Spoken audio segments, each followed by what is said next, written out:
Well. The Cowboys are still active today. The Cowboys, man, they are burning the midnight oil.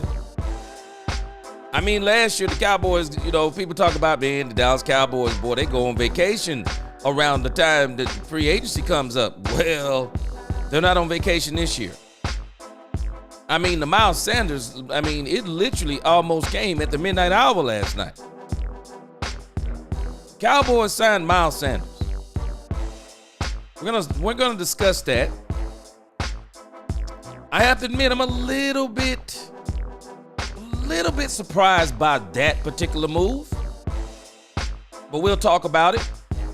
But the one that I'm ecstatic about, the move that I am ecstatic about, is Dante Fowler.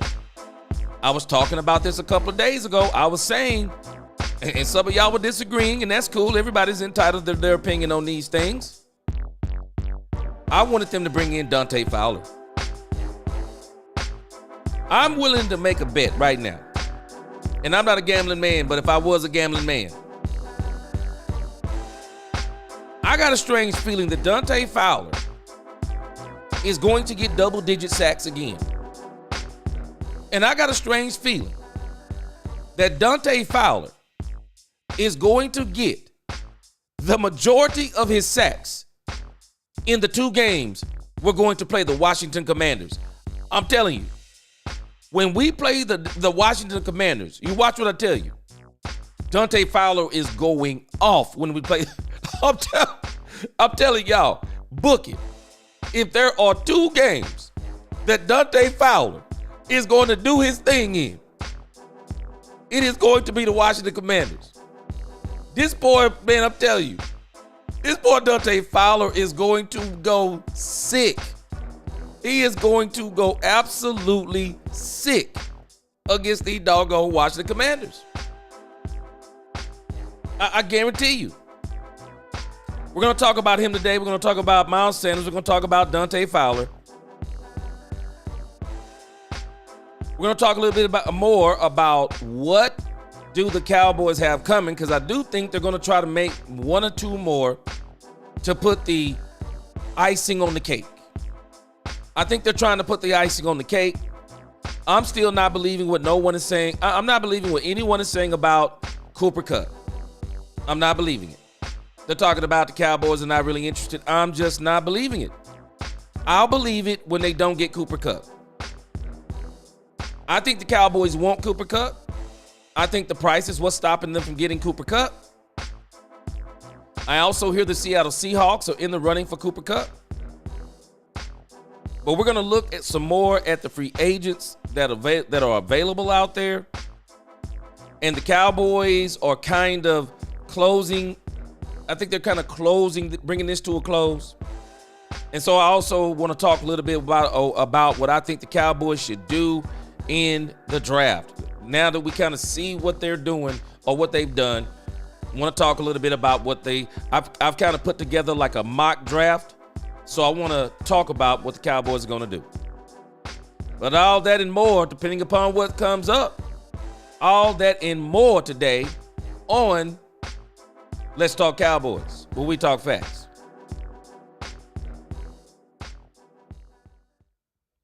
All right, guys, and so let's kind of go through here.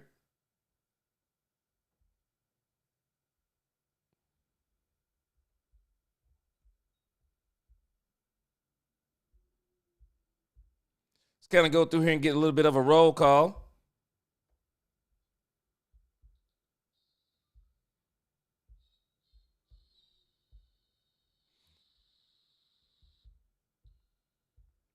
All right, let's get a roll call going and see who's in the house today. Yep. Roll call. Who's in the congregation today? Tony Perry, what's up? Yes, sir. Tony Perry, the Cowboys got a plan. I've been saying it all year. He said, call me G. If you get a chance, hit me up. TP from NC. Yes, sir. David Everett. Bama in the house. What's going on? Jigga Man. He said, I'm in a group chat with my brothers, and they Giants and Raiders fans talking about we picking up bums. Man, cook them. Hey, man, let me tell you something. Cowboys they got a plan, Jigga man. They got a plan. These boys about to get busy. Derek Jones, what up? He said he coming from the AZ, Arizona. Yes, sir. D-Hawks, what's up? He said, I look forward to your podcast, especially when there's key moves to talk about. Yes, sir.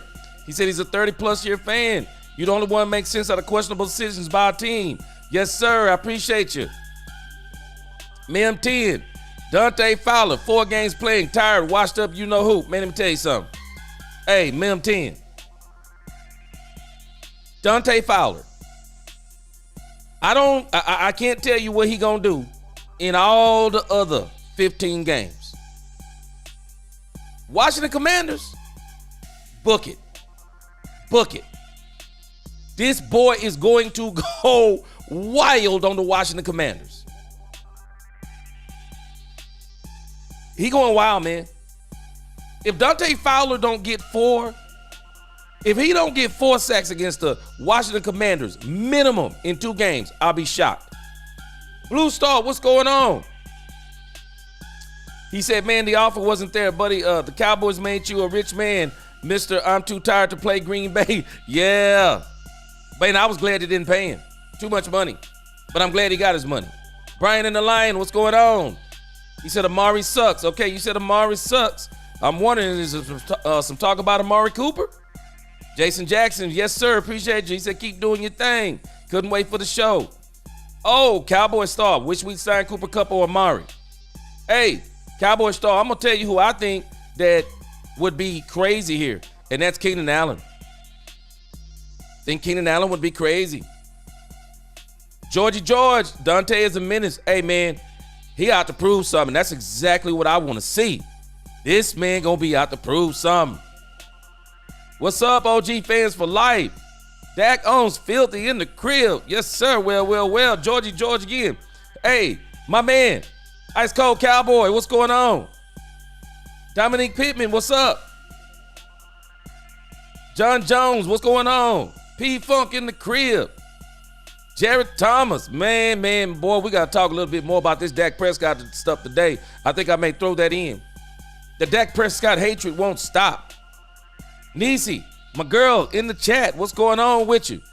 Bring me some facts today. I love your takes. Fatal Fats, what's up? Hard to praise them for doing their jobs. Hey, Fatal Fats, let me tell you something. Boy, it's amazing what pressure do. Them boys done got on it. I love it. Keith, he said, keep up the good work. Appreciate you. Man, I'm putting in some overtime. Yes, sir. Big Cloud, what's going on? Big Cloud, I was telling, man, I was banging on the tables for that man. I'm glad, man. Hey, they didn't hear me, but I was banging on the table for that man Fowler. Woo! Hey, I'm waiting on another one. I want to hear Sante Samuel by the Cowboys. I'm holding out hope today, y'all. Again, roll call. King by blood, what's going on? What's going on with you? My girl Brandy Mahoney in the crib, what's going on? Ray Person, what's going on? Parsons, Fowler, Sandberg, Murray, Overshown, Osa, man, oh man. Hey, Ray Person, you ain't seen nothing yet. You haven't seen nothing yet, man. This ain't even the finish. This is the beginning. This is the beginning, y'all. Timothy Green, what's going on? Greg Johnson, I'm just going to go down on this roll call. I'll come back up and see some of the things we're talking about. Yes, we moving different, Greg Johnson. See, Burleson, what's going on? Quentin Warner in the house. My man Alex, what is going on? He said, best podcast in the game. I appreciate you. What's going on with you? Leandrew Sims, what's up? Sizzling, what's going on? Stephen Bradford, Timothy Govin, everybody, what's up?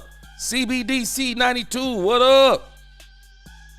James, in the house, what's going on? Marvin Jones. Man, appreciate y'all rocking with me, Cowboys Nation. Y'all in the congregation. My man, Fred Allen, Cowboy Thomas. I love it. Cowboys Thanos, what's going on? Yes, sir. D Mills, what's up with you? Good to see you. Yeah, we doing our thing for sure. Michael Castro, all this to go 5-12. Ain't no way. Ain't no way, Michael Castro. I'm going to give you some encouragement. If Dak Prescott stay healthy, this team ain't going 5-12. Skeptical fan, appreciate that super chat. Man, Skeptical fan, boy, we were banging on that table for that man. He back. Skeptical fan, hey, man, I'm telling you, this man, Dante Fowler, is going to get a minimum of 4 sacks against the Washington Commanders. Book it. The man going to go crazy. Dwayne Mason, Roy Clay in the crib, what's up? Little Rock, Arkansas. Man, it's amazing how many of y'all not from this DFW area and y'all be fans, boy. I know it's hard on y'all out there in them other lands. Oh, Cliff Rockefeller, how you like me now? Hey, oh, Cliff Rockefeller, can you imagine what Jerry Jones gonna be like in them press conferences after this free agency? Man, you wait till the draft. Man, Jerry gonna be walking like a pimp up in here. Jason Lewis, we cooking. Jason, I'm still listening. They say that Cooper Kupp's not in play. Cooper Kupp is in play. I promise you he is. But I would like to hear Keenan Allen. I would. My man Mills 36, what's going on? Mills, this is what we've been talking about. They putting together a team. Mills said you called it. Back in early January, I'm telling you, man, they putting together a team. And they didn't want to do that for Mike McCarthy. Demetrius Adams, what's going on? Gregory Carpenter in the crib. Irvin, Green, yes. Jason Jackson, yes. In the congregation, what's going on? Mr. H, he said, I doubt we get Cooper Kupp unless he gets no traction. The Cowboys are still trying to smoke him out. There are some teams that are interested. I told you, once he got released, teams will be interested. Yes, sir. A Crown 79, what's going on? Pass rush depth. Yes, sir. And you know what? I forgot about Nealon coming back, man. Nealon looked promising. Now can we get Sam Williams to finally be healthy? We get Sam Williams to be healthy, we're going to be good. We're going to be good. Mike Clark, what's going on, man? Bringing Fowler home. I'm glad they brought him home, too. Darvis King, what's up? Neo, not from the Matrix. What's going on with you? All right. Kenneth C. Strunk, what's up? He said, I enjoy the show, man. I appreciate you. I enjoy Cowboys Nation. Boy, y'all are really, really pushing me out there. Y'all make sure y'all hit that like button. Subscribe if you haven't. Become a member. Man, we got some good things coming down here. My man, Lewis Bailey, what is going on? Dante, hey, I can tell you this, Lewis Bailey. If you give us 10, a minimum of 4 of them joints coming from Washington. Man, I'm telling you, Dante Fowler might tackle Dean Quinn on the sideline. I'm telling you. Devontae Sweat, what's up? I agree with you. The man deserves more credit than he got. And this man is playing with a chip on the shoulder. This man is saying, put some respect on my name. Tony Pearson, what's going on? Man, boy, I've been hyped, man. I've been hyped ever since I figured out that they were going to get rid of Mike McCarthy. I knew it was coming, man. I've been hyped ever since this thing been going. The real Jimmy Johnson, what's going on? Yeah, Genty not an option. Doggone Raiders going to pick him up. No doubt about it. Timothy Govan, he said, #1 podcast. Man, I appreciate you. Ravito, all right. We about to get to the bottom here. I want to get to the bottom. Make sure I just greet all my supporters here.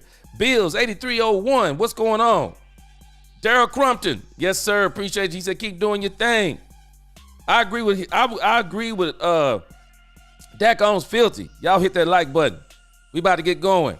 Gregory Carpenter in the crib from Mississippi. Sly Romo, I see you. Sly Romo, I like that name.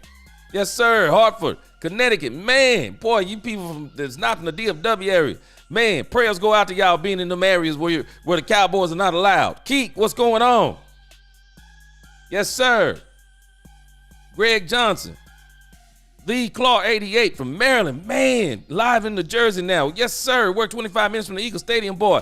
Boy, I know it's hard to be a Dallas fan, man. I'm praying for your safety out there. I'm praying for your safety. Nisi says, Shotty better shop till he drops. I'm with you, Nisi. Cause Nisi, we already know he better get it in, because if he don't get it in now, hey, by year 3, them Cowboys, they might come in and start saying, nah, you're going to have to do something different.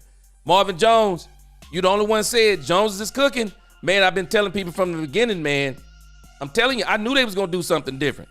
Xavier Champion, he said the show is off the chain, man. Appreciate you. Skeptical fan. Listen, oh, man.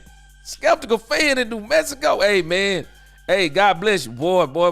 But the Cowboys are pretty big in them areas, right? Yeah, Brandy, it's time for Dak to get it done. I said it today in the video I'm going to drop later on. All right. Rufus Dodd, Orlando, Florida. What's going on? Give me cash. Yes, sir. Dante Fowler is going to be a good thing for this defense. Man, I'm loving it. I'm loving it. Yes. Sam Williams is already walking. I'm ready, Xavier Champion. I'm tired of folks talking about if we get him back. Hey, the real Jimmy Johnson. I don't want the drama, but I do think they need a veteran presence. My man Louise, what's going on? We went from talking about Michael and D-Law and fireworks in the locker room to now having some positive fireworks in the locker room. Hey, we're going to talk a little bit about that too. I forgot to put that down. I do want to talk about that, but I'm not going to give it a lot of talk. All right, guys. Let's get going. Let's talk Cowboys and we talk facts. Let's get into our first topic. Here we go.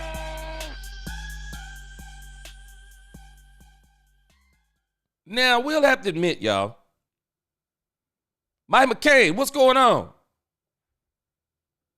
He said, I'm proud of Jerry Jones for this move. I've been praying for this move for a week. Man, Dante Fowler is by far the best pick so far to Dallas in free agency. This is a move I wanted, man. I love this move. I do. Yes, sir. Pyro. Oh, man, Neo is from Hawaii. Man, shout-outs to you. Shout-outs to you, for sure. Gary J, D.C. for life, Washington, D.C. Man, I'm praying for y'all folks' safety, boy. Y'all in these places where them Cowboys not welcome. OG, Cowboy fans for life. He says trees, Bloomfield. Yeah, Bloomfield, Connecticut. Man, yeah, for sure. Solomon Jernigan, let's see what he's talking about. He said this defense is going to be sick, man. I believe so, too. Follow a Florida boy. Needed that combo with Elam on the back end of the defense. Yes, sir. I'm with it. Yes, sir. Louise said we'll keep in touch. Season roll around. I'm probably going to do going down to Mileage tomorrow for St. Patrick's Day. Yes, sir. What's going on, Clark? He said, don't forget about Overshown getting healthy. Oh, man, yes. These boys going to be nasty, man. Hey, Jared Thomas, boy, I got a whole video popping out on it. I already recorded it. I just got to edit it. Man, I got a whole video talking about this. I talked about it yesterday. I'm going to bring it up again today. So let's talk about Miles Sanders. The Miles Sanders move does have me a little bit concerned. Because the reason why it has me concerned, because the Cowboys have a reshuffled draft order. And it doesn't change a whole lot, but they're going to be doing some. They lost one pick in the fifth. So it looks like they gave up their pick in the fifth and they're keeping the compensatory picks. But what is making me wonder about Miles Sanders is that I'm thinking the Cowboys may be thinking that Miles Sanders still has something left in the tank. And if they think that Miles Sanders has something left in the tank, and if Javonte Williams turns out to be something, then my question becomes, what does that mean for us in the draft? Now, I haven't put this together on a spreadsheet or anything yet, but I will be doing that over the next few weeks. And I'm going to be doing more mock drafts because now that we're about to get free agency out of the way, I do want to start talking about some mock drafts. But I did make a note here. And I want to let's look at the note that I made. Let me see if I can make it bigger here so we can actually see it on the screen. But this is kind of where I am. I kind of got my free agency wish list.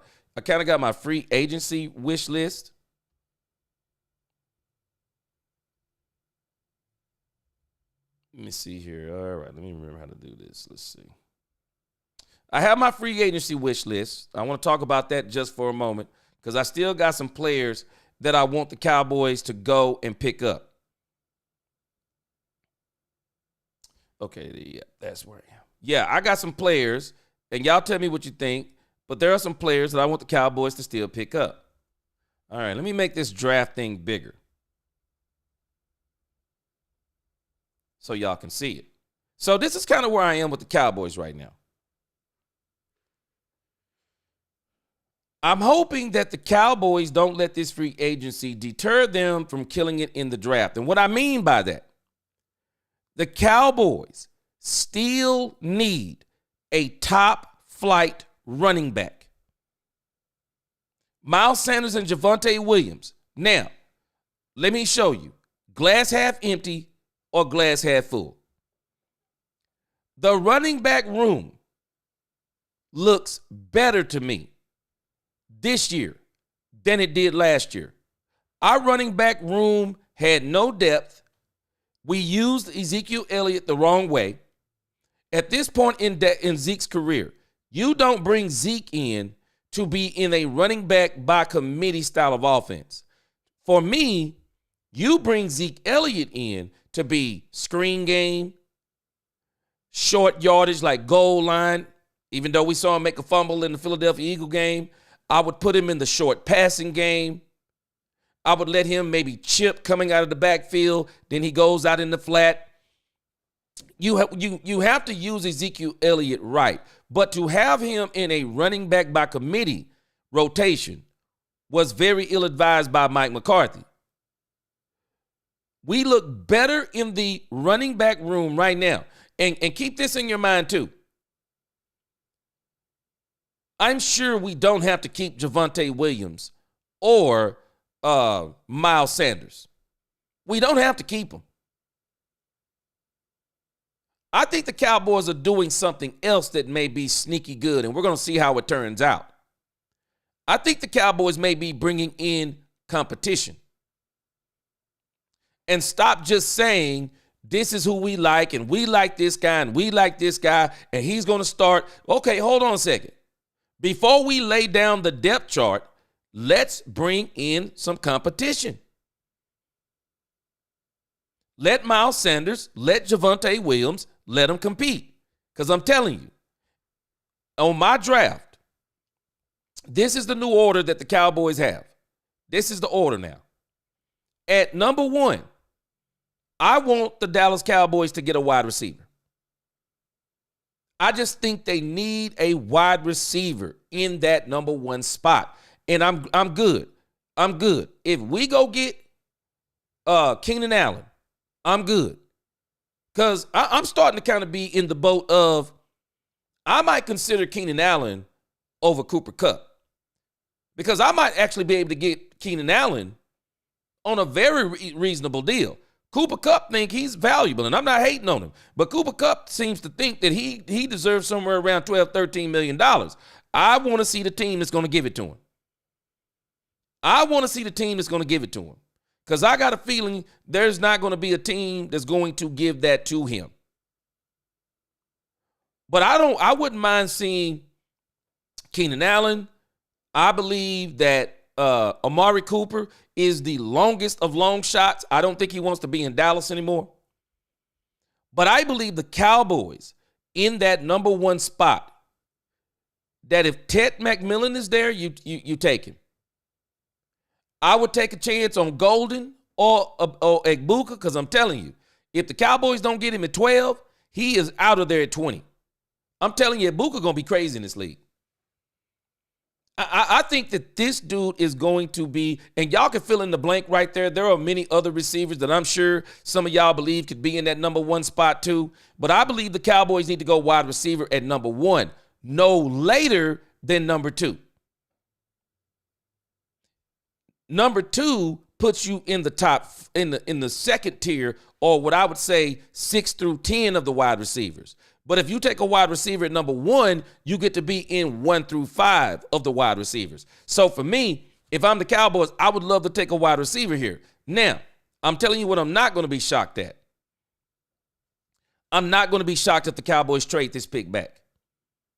With Ashton Jeanty not being there, I will not be surprised if the Cowboys trade backwards on this pick. I won't be surprised. Because now they got to get the players, the best player available in the positions that they want.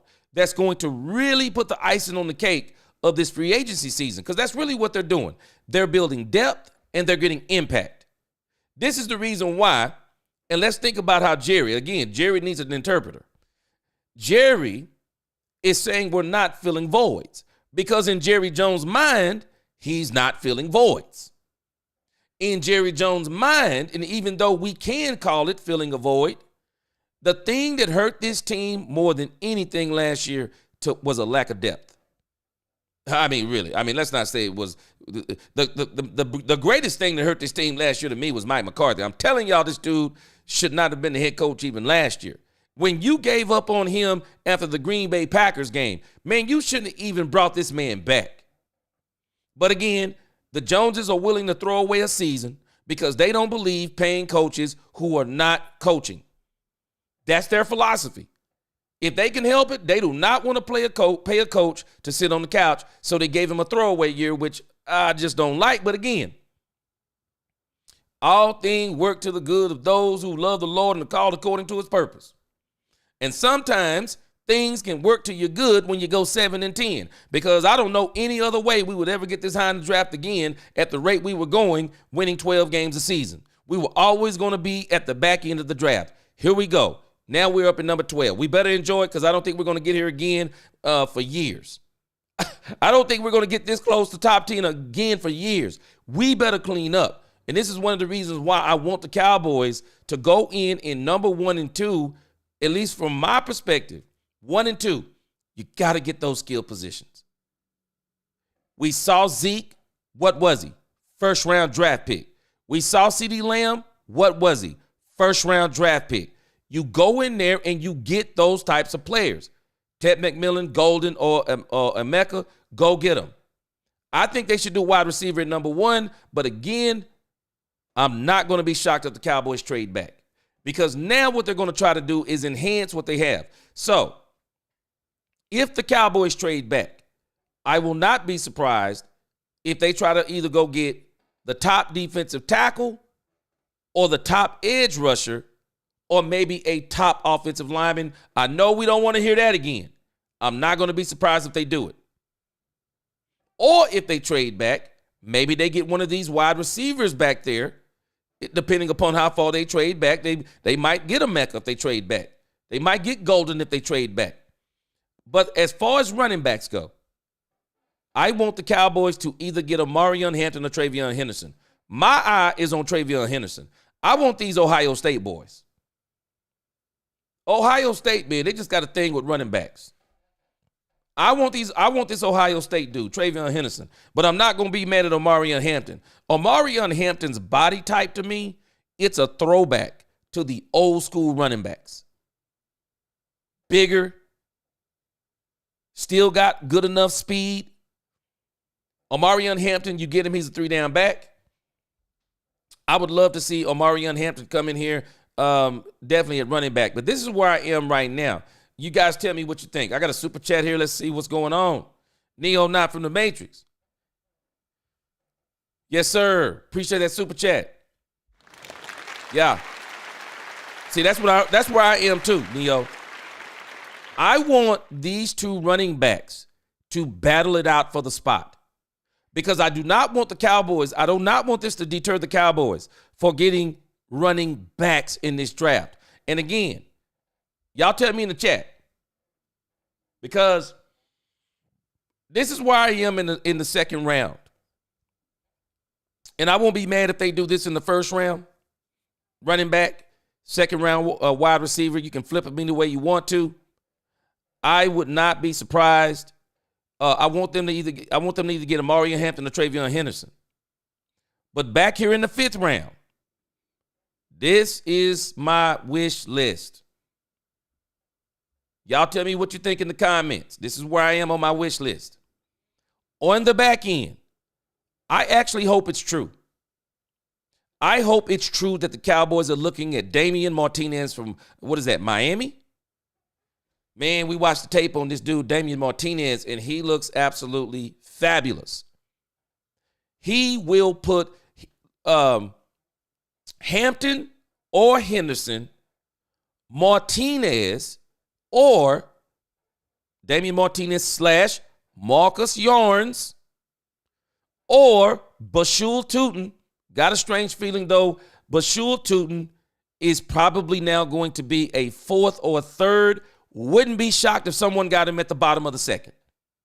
Bashul Tootin, what was he, a 4.3, somewhere in there, 4.32, 4.39, whatever.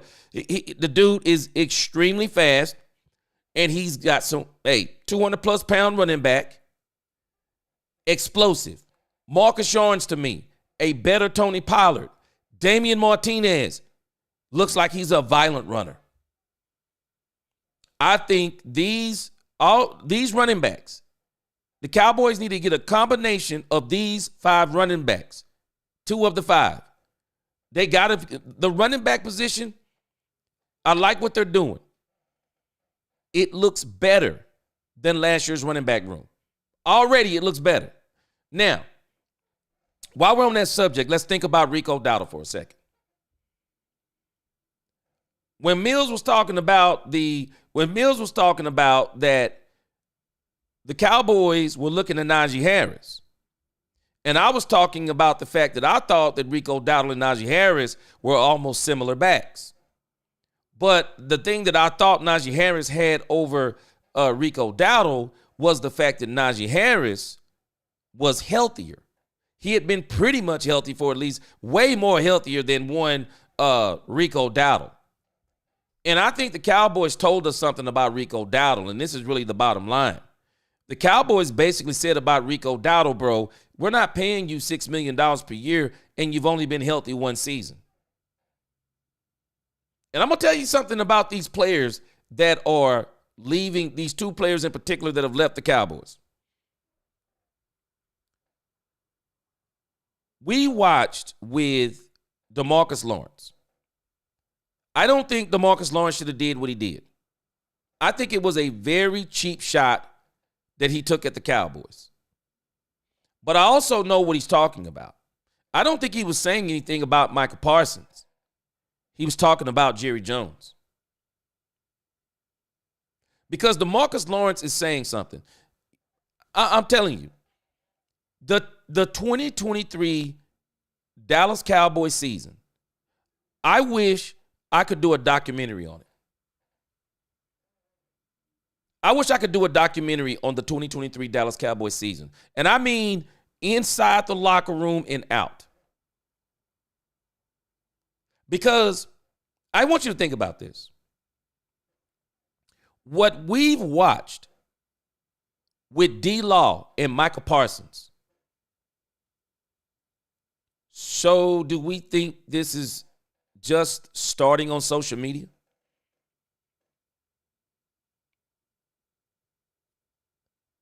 These people had some feelings in the locker room they had some very ill feelings against each other in the locker room. The Cowboys' locker room was not quite right.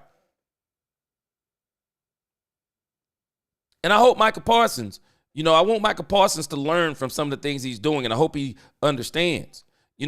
Michael Parsons seems to be on a crusade for the entire team to be young. Michael Parsons, you need veterans on your team, bro. You need veterans on your team. Especially in depth positions. You need veterans. When you got a young guy goes down and you got a young guy behind him, you have to understand you've just dipped. You've dipped in talent level to put on the field. There's a reason why if you're a young guy, you're starting over your young guy because the young guy you're in front of isn't good enough. But when you talk about those veterans, where you may be younger than them, you may have a little bit more quickness to you. They're older, and what they miss in ability, they make up for in the mind and experience and understanding situations, and they can be a huge savior for you. And where I'm saying this is Michael Parsons needs to understand something. He will be D-Law by the end of his next contract. He'll be D-Law. He said he wants to be a Cowboy for life. I want Michael Parsons to understand. Bro, you're going to be D-Law. And there are going to be people, young people on the team. They're not going to want you here at 32 and 33. The Cowboys will go hire some new stud pass rusher when you hit 30 years old. Maybe they give you extension, maybe they do. But let's say they do give you an extension. Well, he going to be gunning for you. And then he's not going to want you on the team. We better understand and learn some of these things. Man, you reap some of this stuff you sow. And Micah, From the moment he got here, he wanted to be the leader. You can tell he's wanted to be the leader of the team. Or at least I think he's wanted to be the leader of the team. He can't be the leader of the team, but he wants to be the leader of the defense. And I think what we saw with D-Law is his emotions boiling over. Do we not realize that D-Law was a part of the defense that Jerry Jones put out there half-dressed? How do you think their defense felt not having linebackers? How do you think they felt? Anybody who's ever played football, anybody who's ever played a team sport, anybody who's ever been on some sort of team, how do you feel? Anybody on your job, how do you feel when it's a work day, somebody calls in, and you got a person who doesn't even work in that department, but they're filling in as a body? That actually puts more work on you and make you be less productive. DeMarcus Lawrence is saying the reason why the Cowboys are not going to win a Super Bowl is because of the things that they done while he was here. But I can tell you this, DeMarcus Lawrence is probably looking at this team right now going, man, I could probably win on that team. We could probably win with that team. But I also think he brought out another issue. Micah Parsons. If you don't think that Micah Parsons rubbed D-Law the wrong way, man, he said if you stop tweeting. So if he thought that about him tweeting, what do you think he thinks about his podcast? What do you think he thinks about his podcast? Michael's going to continue to learn this, and I hope he learns it sooner than later. But don't think that D-Law is the only one who may feel a certain type of way about the way he proceeds about his business. Again, Michael Irvin got on to him yesterday about taking shots at San Francisco when we're 0-3 against San Francisco under his team. I mean, in his tenure. And I'm saying all of that to say this, and I'm going to move on to Rico Dowdle. But all of this stuff right here, Brian Schottenheimer, this is your first task. They just put it in front of you. You have got to get a hold of this stuff right here.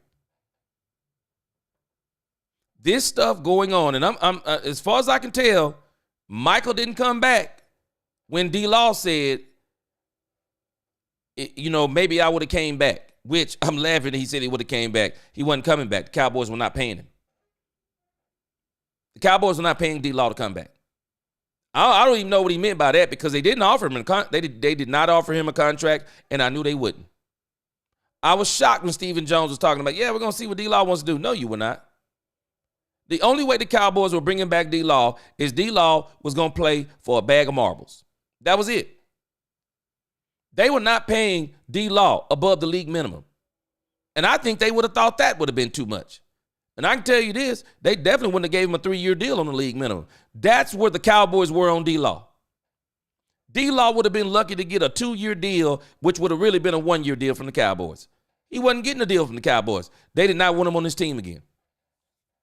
When D-Law said we were tired, they were done with him right then. But they weren't going to cut him because of the money. And then he still turned around and robbed us because he only played, 4 games?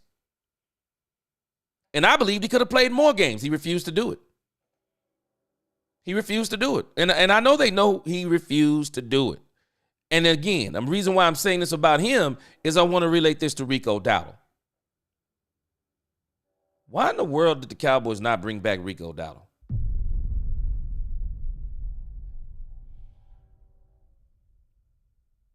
He had 1 year healthy. He looked pretty good. But you have to realize, how do you think Rico Dowdle felt after the season he had with the Cowboys? They were not talking about bringing him back. I don't believe there was any conversations about Rico Dowdle coming back. None. No conversations.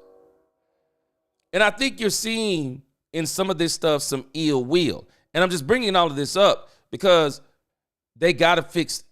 We've been talking about culture all this time. Micah Parsons and DeMarcus Lawrence put the culture that has been going on and swirling around the Cowboys for 3 years. They just put that culture on full display. And I'm telling us, the 2023 season was the culmination of all the nonsense that they had been experiencing and still winning in spite of. And now we're watching it boil over. We're watching it boil over. And I think there's always been some type of struggle between DeMarcus Lawrence and one Micah Parsons. I think that struggle has always been there, and it's boiling over too. But this is the stuff right here. I want the Cowboys to get away from this. And I hope and I pray that one Brian Schottenheimer, man, he calls these dudes on the phone and tell them, hey, man, no more of this stuff. We're going to be the type of team. We're going to do all of our talking on the field.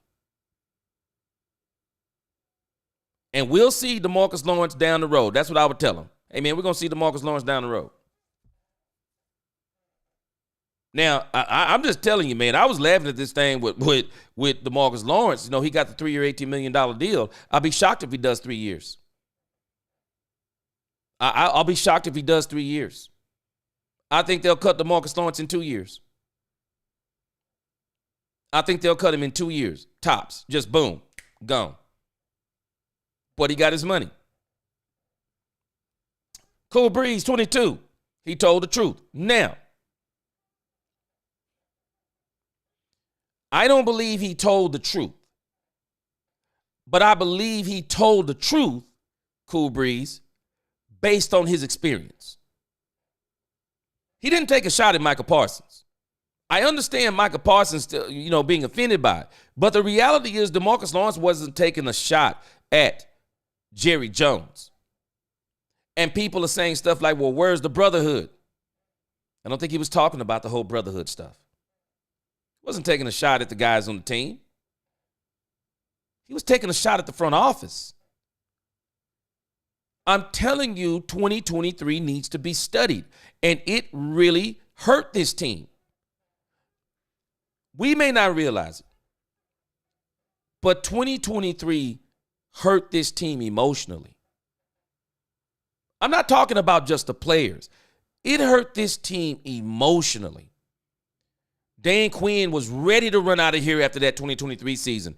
Dan Quinn said, doggone it, I had enough. And there are people who say he threw the game. And I'm telling you, man, this is one of the reasons why I would love to have Stephon Gilmore back. Man, Stephon Gilmore said it. Stephon Gilmore said he'd never seen anything like it. That a coach would change up their entire game plan in the playoffs. He said he'd never seen it before. He had never seen it. Man, Dan Quinn was ready to get out of here, bro. Dan Quinn was ready to get out of here because there was so much going on. And so, again, Cool Breeze, I don't think he told the truth as in you're not going to win a Super Bowl because he ain't going to win one in Seattle. That's what he need to be worried about. They're not winning the Super Bowl in the next 3 years, and he's not going to be there in the next 3 years. I give him 2 years tops. I give him 2 years tops, and they cut him. I do think the Cowboys get a Super Bowl in 3 years. I think the Cowboys are going to get it in 2026, at the latest 2027. And the Super Bowl that I'm praying for is Dak Prescott and the Cowboys versus Josh Allen and the Buffalo Bills. I promise you, it breaks the internet. It will break the internet. Those are the two quarterbacks that I want to see. The Cowboys are building a team. These boys are going to be ferocious come 2026. We're going to watch some very fast improvement on the Cowboys this year. Very fast improvement. The Cowboys will probably win early, lose some in the middle, then win late, go to the playoffs, probably win a game, Probably, I see a playoff win this year. They'll probably win a game, could actually even shock us and win the second game in the playoffs or get extremely close to where we'll have so much hope coming out of coming out of this season, that when we hit 2026, because everything they're doing this year, watch what I tell you, the Cowboys are continuing to get young. The one-year players that they're bringing in, some of those one-year players are probably going to turn into 2 or 3 year players, and some of those players will be gone. But what they're going to do is they're going to keep bringing in young players behind them, developing those players so that they're ready to take those players' place that they let go of. And they're going to continue to build depth. And then next year, they'll be able to hit the draft, and it'll be really nice. They'll hit free agency. It'll be really nice because they'll be able to get even more. Hey, now let's really get some impact players in free agency. Now let's really just quality over quantity. You'll still get you a couple of role players. That's the name of the game. You're still going to get you a couple of role players, but they'll have to get less of that going forward. And then next year in the draft, they'll be able to even get more of best player available. This team is going to be ready to go over the next 3 years. And I'm telling you, if you just look at Brian Schottenheimer and what he did with Russell Wilson, man, by the time Russell Wilson got to year number 2, the Seattle Seahawks were humping, man. They were. And I'm telling you, Russell Wilson owes this man a part of that contract. I mean, he owes this man, he still owes this man some residuals from that contract, because it was none other than Brian Schottenheimer that got him that deal. Don't get me wrong, he played for it.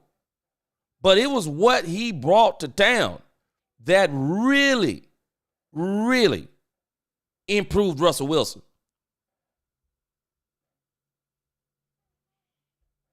Look at Russell Wilson's record with Brian Schottenheimer if you hadn't seen it. The first year, 10-6. What's the record I told you I think the Cowboys are going to get if you don't remember? I think they're going to do 10-6. I think the Cowboys, despite how the schedule. No, the Cowboys are going to probably do 10-6. I don't see them being below double-digit wins as long as Dak Prescott stays healthy. They come back the next season. I actually see it better than being what they did with Russell in the second season. Russell was 11-5. I believe the Cowboys will hit the 12 mark, if not 13. The Cowboys in those the following 2 seasons with Dak, the Cowboys are going to go crazy after 2025. I'm telling you. This team is starting to look like, and then we're not going to compare Brian Schottenheimer to Jimmy Johnson, but when I look at the coaching staff and when I look at what they're doing right now in free agency and what they're going to potentially do in the draft, this is starting to look like the 90s Cowboys to me. And they have the opportunity right now to do exactly what Jimmy. Now, they're not going to be able to make the Herschel Walker trade. I mean, we're not trading Michael Parsons. But we're still in position this year to get a running back, top order of the draft. We already got CeeDee Lamb. We can go in and get our Alvin Harper.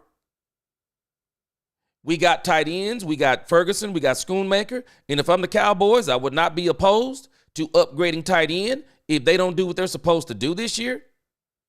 The line is starting to come together. I'm still waiting. Somebody had already put it in the chat. I'm waiting on Will Hernandez. I forgot about him. I want them to drop the domino on Will Hernandez. I want them to bring in Will Hernandez. I think Will Hernandez gives you some more. He solidifies you even more on the offensive line.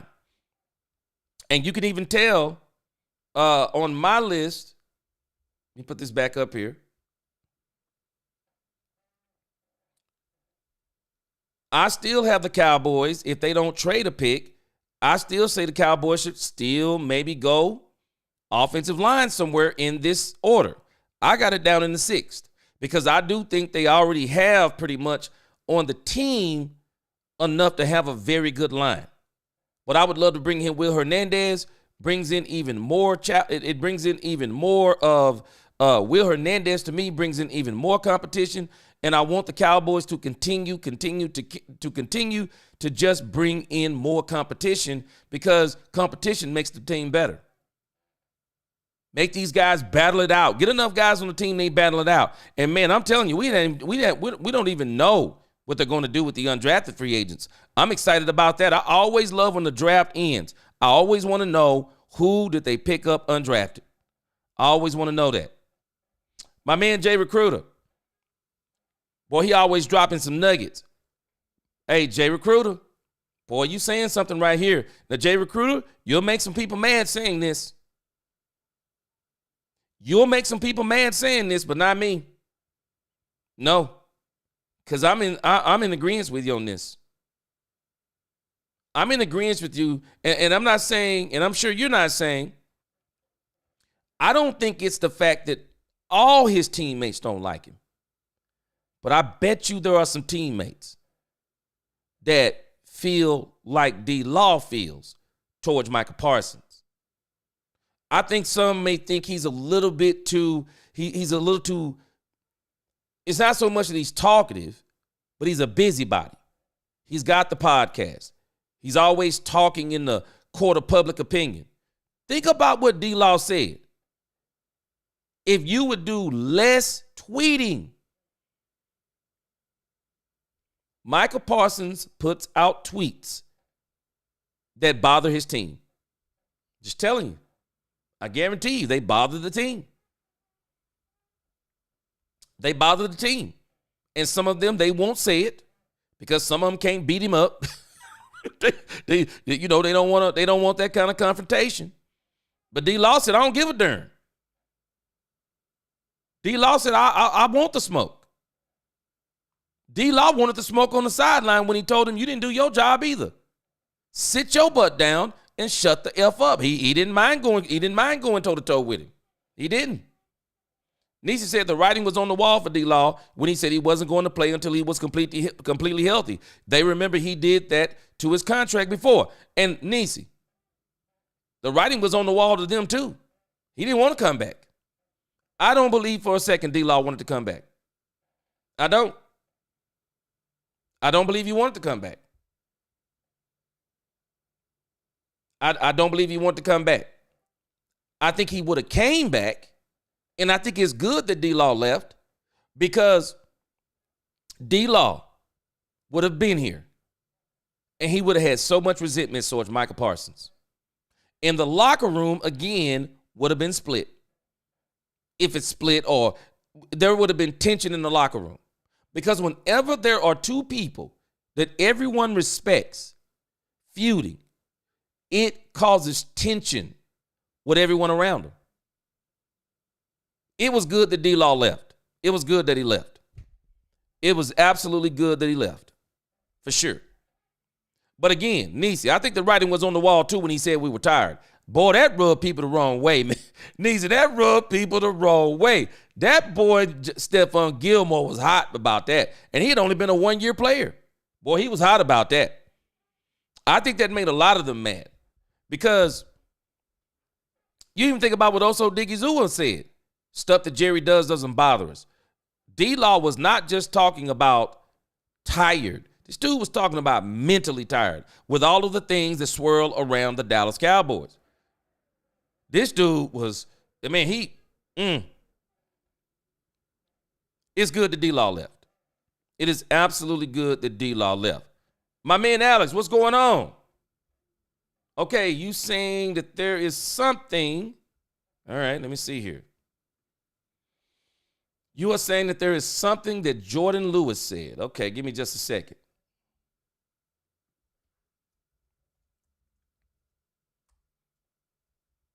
I'm hoping it's positive. I'm hoping it's positive. But I'm gonna tell you something.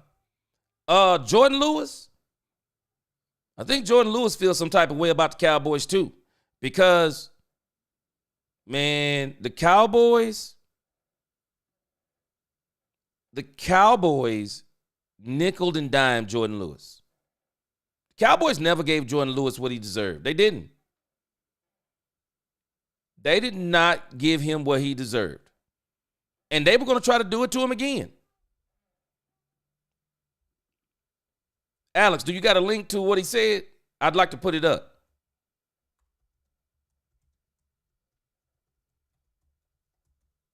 I think we're watching some of this stuff boil over that some of these teams felt about the Cowboys. Let me see if this is it.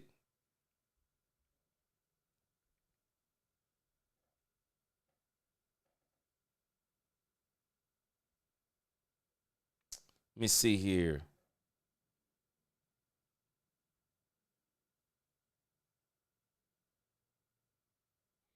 All right, tell me if this is it, Alex. I got something pulled up here. Let's see if this is what it is.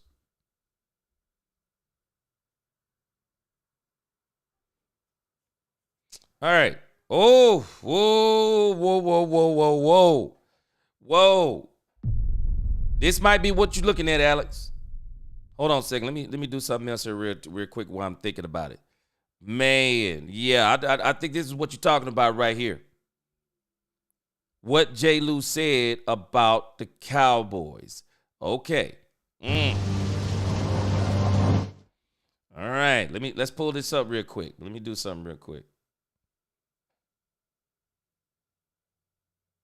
Angie the Rebel Chicks, what you doing? I see you in the chat. I just saw you in the chat. I just pulled it up.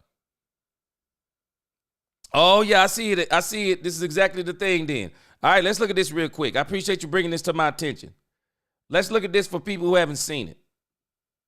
Okay. So let's kind of look at the history because they're asking J. Lou, why did he leave? Why did he think it was time to leave the Cowboys? Look at this. This is exactly what I was just saying. Lewis had been a free agent twice before in his Cowboys career. Each time he came back to Dallas. First, on a 3-year, $13.5 million deal. Then again in 2024 on a 1-year deal, $2.8 million. But entering his third free agency and fresh off of a career season, Lewis saw the perfect chance to make a clean break and create a new name for himself. He said, "It's funny. Every offseason, I think I am," Lewis said on Thursday when asked why he moved on from the Cowboys. He said, "But this time, it just felt a little different." He says, "Because, I had the season I had last year, and people started to recognize the type of player I was. So, it couldn't be hitting anymore and couldn't give me, just the team-friendly deals no more."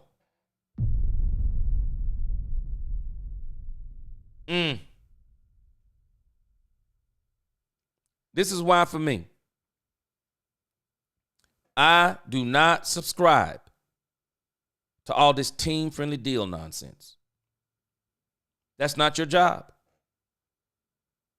And I'm laughing that when Josh Allen wants a badge of honor for getting a 2-year extension. He had a four-year deal. 4 years still left on his deal. Got a 2-year extension. $330 million. Throw that in the trash. $250 million guaranteed. And you want a badge of honor because you took $5 million less per year than Dak Prescott. When in reality, you got more than Dak Prescott. But you want a badge of honor. Man, miss me. This is insanity. Bro, if you want to do whatever you want to do, that's on you. But when people say stuff like, man, I don't see anything about $5 million.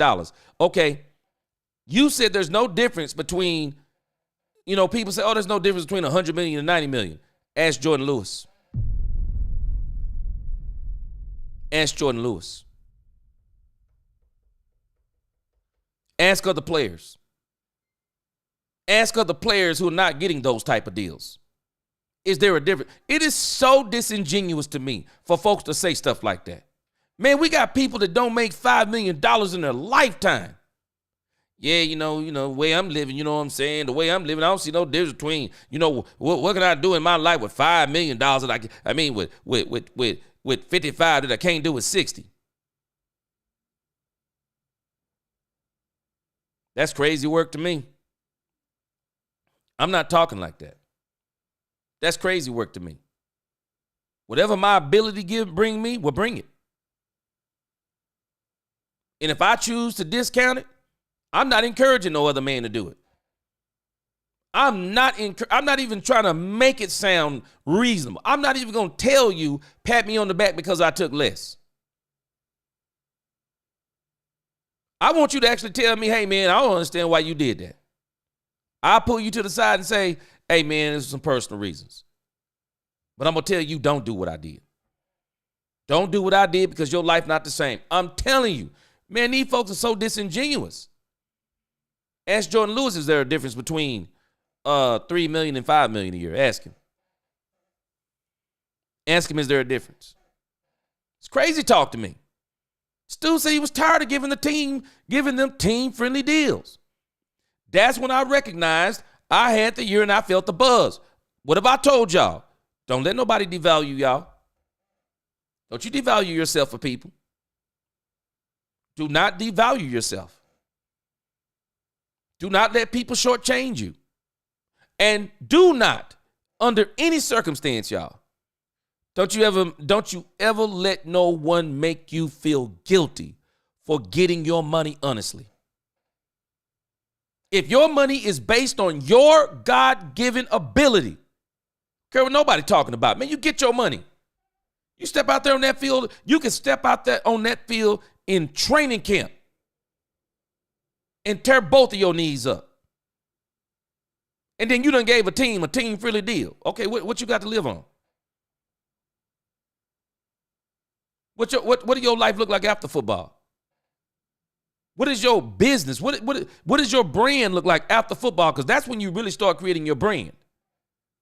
What does your investments look like? Man, let me tell y'all something. Your biggest investment is yourself. If there's somebody you ought to bet on, if there's something that you ought to bet on, if there's something you ought to invest on, it's yourself. It's yourself. And this man said he was tired of doggone team-friendly deals. I knew that was the case. I said it before. The Cowboys had kind of nickeled and dimed him. And with the season that J. Lou had, man, again, let me tell you something. Mike Fisher said it. You want to know how I know Jordan Lewis was tired? They didn't even know he was negotiating with the Jaguars. They didn't even know. Mike Fisher said one word came from the building: shocked. Shocked. J. Lou said he was done with the Cowboys. And again, DeMarcus Lawrence, two things can be true. Did we want DeMarcus Lawrence back? Nope. I was shocked when Steven even put the breadcrumbs out there. Yeah, it all depends on what D-Law. I was like, I thought they were done with D-Law. I thought they were done with D-Law, especially after 2023 and then in 2024. That joker, I said it when he did it. I said DeMarcus Lawrence will not play another down for the Cowboys. And I talked about it a few weeks later. When Jerry said that D-Law was coming back, I said, no, he wasn't. No, he wasn't. DeMarcus Lawrence had basically made his mind up. He was not touching the field until he was 100% healthy. He was not playing hurt for the Cowboys. He's watched too many other players do it. He's watched Michael Gallup do it. What did it lead to? Trayvon Diggs do it. What did it lead to? He's watched over the years. Doggone it, Sean Lee. Sean Lee was Mr. Glass. He's watched players do it, including Dak Prescott, including Ezekiel Elliott. He's watched players do it. And D-Law had already made his mind up. We were done with D-Law. I'm telling y'all, D-Law was done with the Cowboys too. And what we're hearing from J. Lou, this is some of the sentiment from D-Law. And two things can be right. I don't believe D-Law in saying y'all will not win a Super Bowl. But I understand what he's saying. And we all got to understand what he's saying. He's saying not based on seeing the future. He's saying it based on the past. Because he's saying, do you not realize Jerry Jones made us all in 2023 play with one wide receiver, no linebackers, and a busted offensive line? Didn't give us no help. Everyone was talking about it. Could have bought in Derrick Henry that year. Didn't trade for him. Could have got another wide receiver. Didn't even think about it. Dan Quinn begged him for Bobby Wagner. I'm telling you, Dan Quinn was also done with the Cowboys. Dan Quinn was done with the Cowboys, and that's one of the reasons why, man, I'm leaning towards what Gilly said. Man, I think that Joker threw that game. I think Dan Quinn threw that game. I think Dan Quinn said, good riddance, I'm out of here. Do y'all realize the Dallas Cowboys didn't make a stop on the Green Bay Packers in that game? Not one stop. Tell me how crazy that is.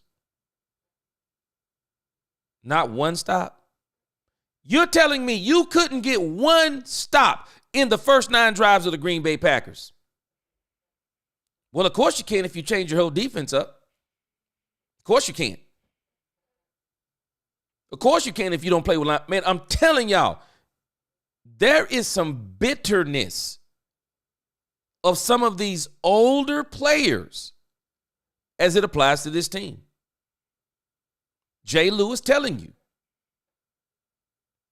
He's being a lot more diplomatic and a lot more emotionally intelligent than one DeMarcus Lawrence. Now, DeMarcus Lawrence, I think, is a trash talker anyway. Man, you got to understand something. When you tell another man to shut the F up, boy, you built different. You built different when you would tell a man to his face to shut the F up.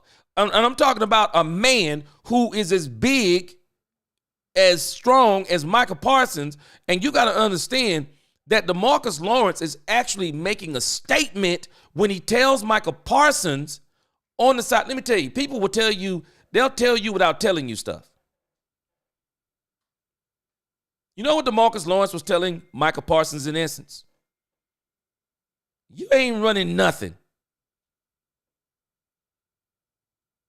You're not running nothing here, Micah Parsons. That's what he was telling him without telling him. Because you don't tell the leader of the defense to shut the F up unless you don't consider him to be the leader of the defense. He was telling them something without telling them. And this is the friction that Micah Parsons was saying. There seemed to be an imbalance in the locker room. Old against new. Yeah, DeMarcus Lawrence holding on to them hot boys. DeMarcus Lawrence said, man, I'm original. I'm one of them original hot boys up in here. You ain't running nothing. Shut the F up. Can you imagine? I'm telling you. When a person tells you to shut the F up, boy. When a man tells a man, it's different when a woman, sometimes in relationships, you say some of that dumb stuff and you kind of go like, this is dumb. You just be like, no, I forgive you. You go on about it because you know you truly love one another. But when you're talking about men, and one of them is knowing that you're trying to invade the territory, and he tells you to shut the F up, boy, you don't never look at him the same after that. You don't. Cooper signed with the Seahawks, 3 years, $45 million. That's the team that was wanting Cooper Kupp. Now, I'm going to tell y'all something strange to me about the Seattle Seahawks. I don't understand it. If I was on that team right now, I would absolutely be it's mind-boggling to me what the Seattle Seahawks have done. So you get rid of Geno Smith to get Sam Darnold? Sam Darnold not better than Geno Smith?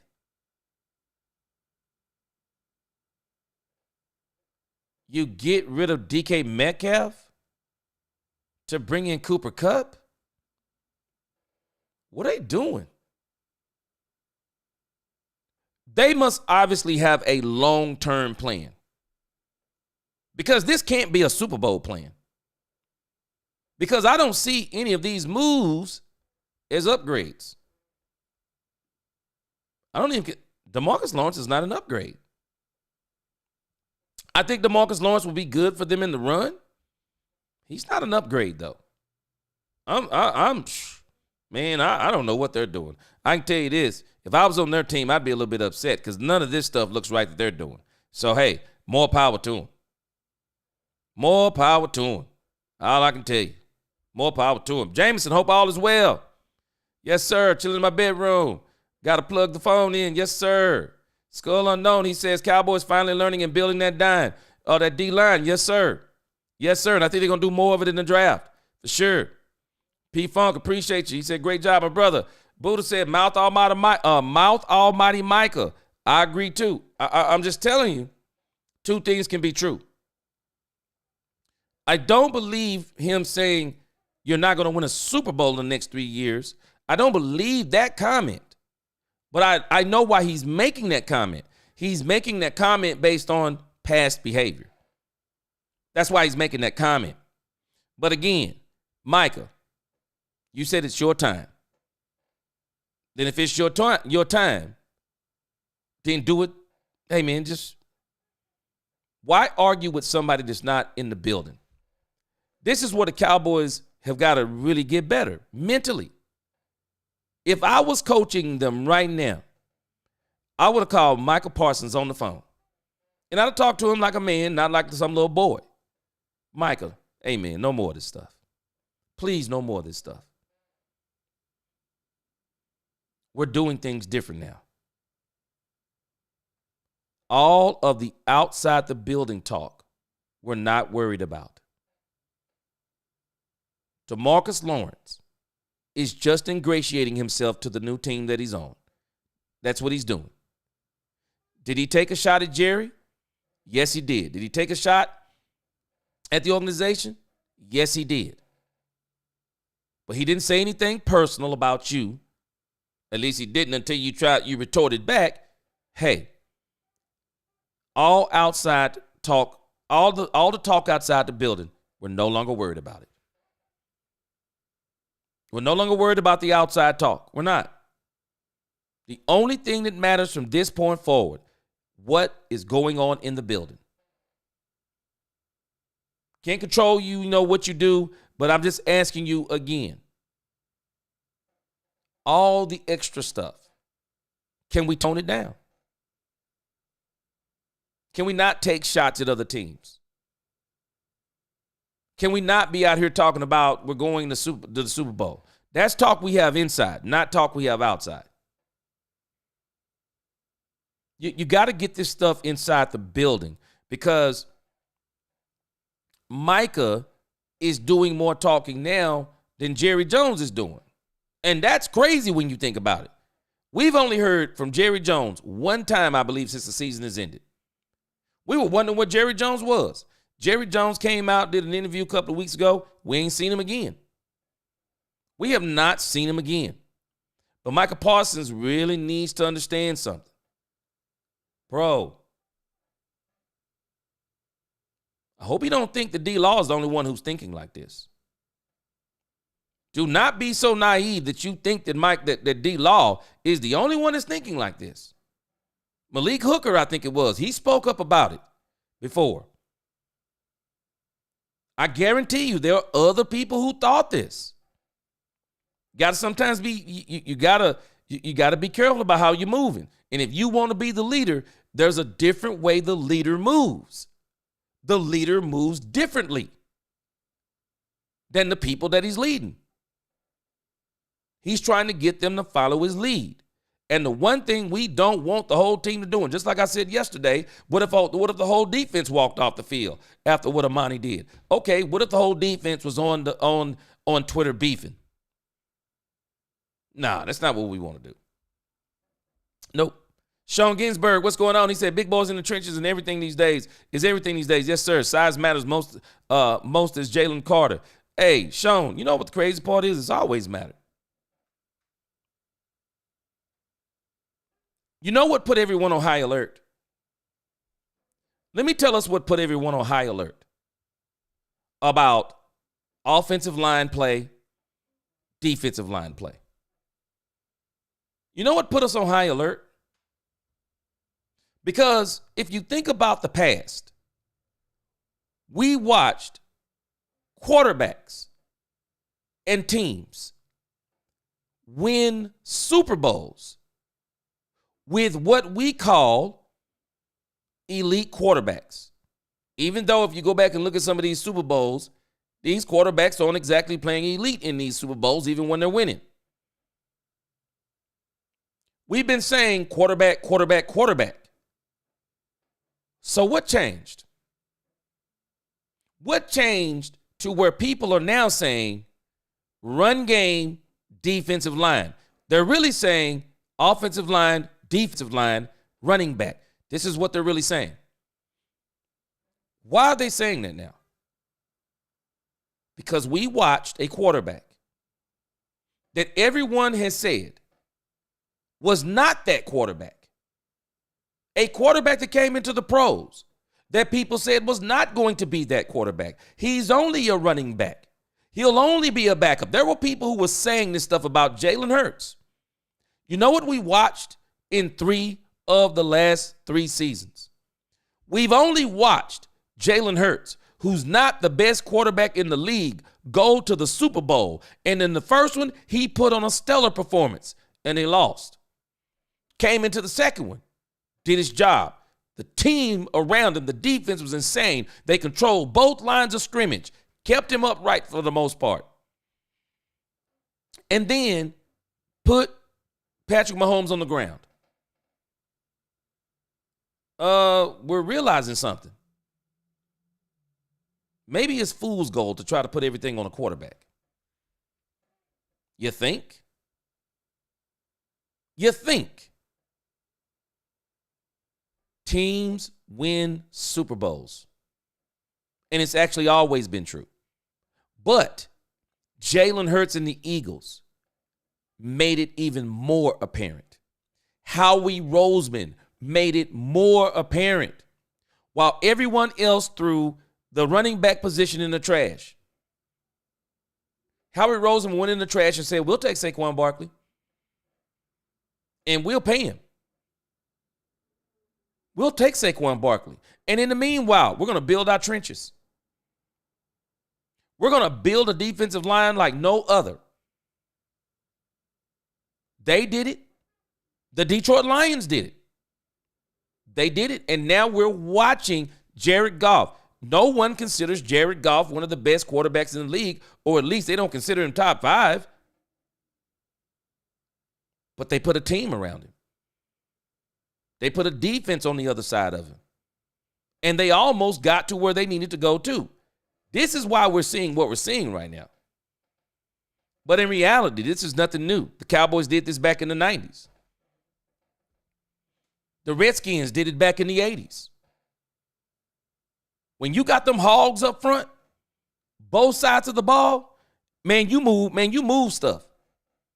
You move chains and you move people. When you got that offensive and defensive line, man, you move folk, man. I'm telling you. Nisi, exactly. They think Michael Parsons is a little too much like Jerry. For real. For real. And I just wonder if there are other players, and I know there are other players. I guarantee you they feel like that too. I guarantee you they feel like that too. Skull unknown. Remember what I told you. Let's think about context. We don't have to, 2 things can be true. We don't have to denigrate Michael Parsons to tell the truth. So let's think about this skull unknown. So you're playing the Dallas Cowboys. Tell me the person on the Dallas Cowboys defensive line that you fear other than Micah Parsons. Tell me who you fear. Anybody in the chat, tell me any player on Dallas's defensive line that you fear other than Micah Parsons. Tell me who it is. I just want to give us logic because I know that people love to run to these numbers. He's the most doubled defensive end in football. Okay? Again, tell me who is the other player on the Cowboys defensive line that you fear. So now let's use logic. So you're coming in to play the Dallas Cowboys. You're a team that's coming in to play the Dallas Cowboys, skull unknown. And you know that Micah Parsons is literally the only threat they have on the defensive line. Answer me this. Are you going to double him or are you going to single him?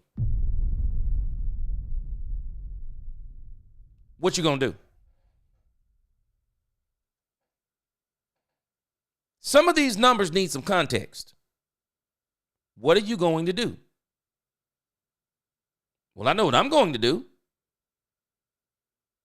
If I'm playing a team and they only have one player on the defensive line that is an absolute menace, let's double him and single everyone else. Does that not make sense to anybody?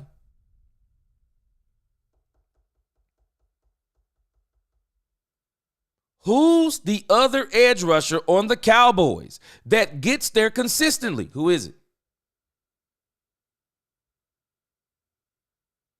Who's the other edge rusher? Who's the offensive tackle? Who is it? Now, Oso Digizua, high pressure rate. Okay. 4.5 sacks. I'll take my chances. Mozzie Smith? Oh, I'll take my chances.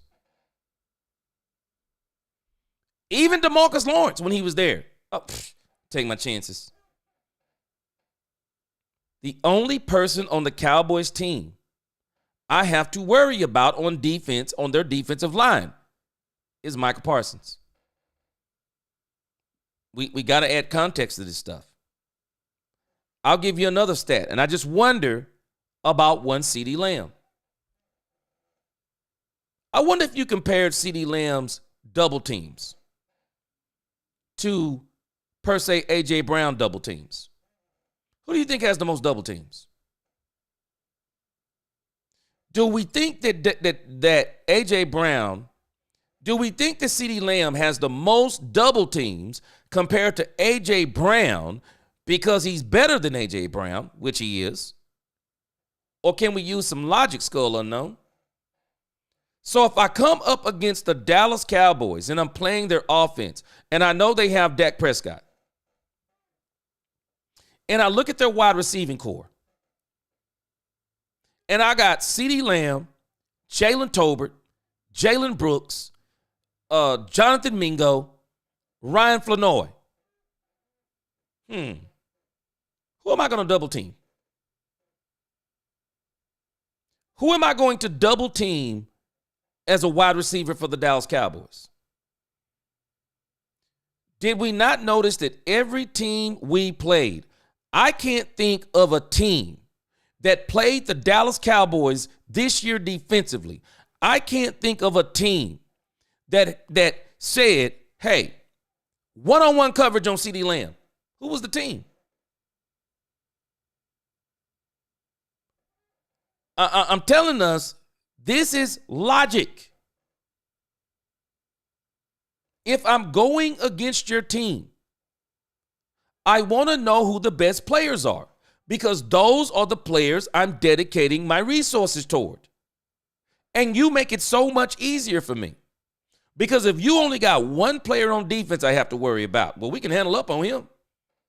And some teams actually don't double Micah Parsons.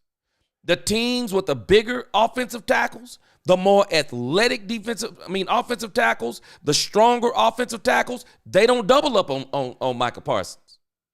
They don't double up on him. They might chip him. They may do a little bit of doubling. They run at him. They run away from him. They scheme at him. They scheme away from him because he's undersized as the defensive end. But why do they do that? Now, let's turn to other logic. So what do you think happens? And let's just say for the sake of argument, what do you think happens if I now have Micah Parsons and then I bring in somebody like Joey Bosa? So now what do you do? Who do you double? If I have Joey Bosa and Micah Parsons, both on opposite ends, who do you double? Who do you double?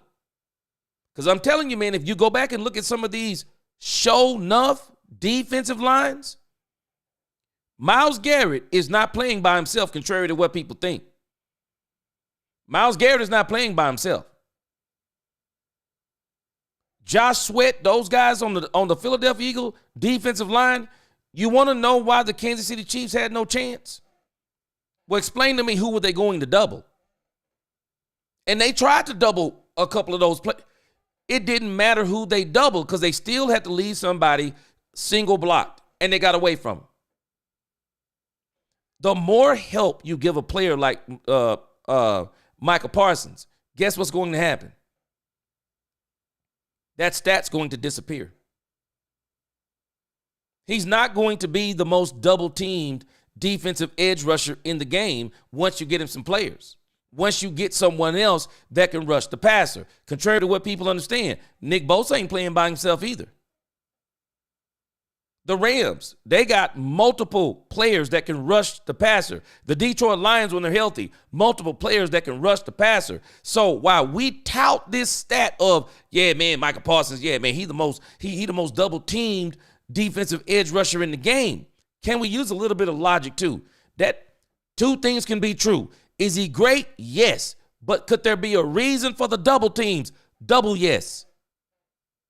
He's the only player I have to worry about. Now, maybe also Digizua. They're going to have to worry about him a little bit more this year. Maybe Mozzie Smith. They're going to have to worry about him a little bit more this year. Now we're going to have Peyton Turner. They're definitely going to have to worry coming from the other side. Dante Fowler. Now teams are going to have to worry a little bit more. Why? Because we got a little bit more. And once we go in the draft, guess what's going to happen? We're going to have a little bit more. And you're going to see these numbers that we keep using. They're going to disappear. It's simple. How do I stop Micah Parsons from getting double teamed? I get him help. Because until I get him help, if I play the Dallas Cowboys, my goal, neutralize and take Micah Parsons out the game. You want to know why he has only 1 sack in 4 playoff games? Skull unknown. I'm not a defensive guru. I'm just telling you logistics. If I'm playing the Dallas Cowboys prior to this season, it is so simple to me. How do I beat the Dallas Cowboys? It's easy. How do I beat the Dallas Cowboys? Micah Parsons is the only true superstar on the defensive line. Block him. How do we stop him? One person can't. Double team him. If I got a good enough tackle, chip him. Put the tight end on that side. Hold him up and then go out for the route. Micah Parsons, that's how I'm dealing with him. I'm not a defensive guru. It's logic. And if Micah Parsons, if I'm playing the Dallas Cowboys, and we're going to play y'all 60 snaps, so you play, if I'm the defense and I'm playing the Dallas Cowboys, 60 snaps, guess how many times Michael Parsons is going to be double teamed? He'll be double teamed every last passing down.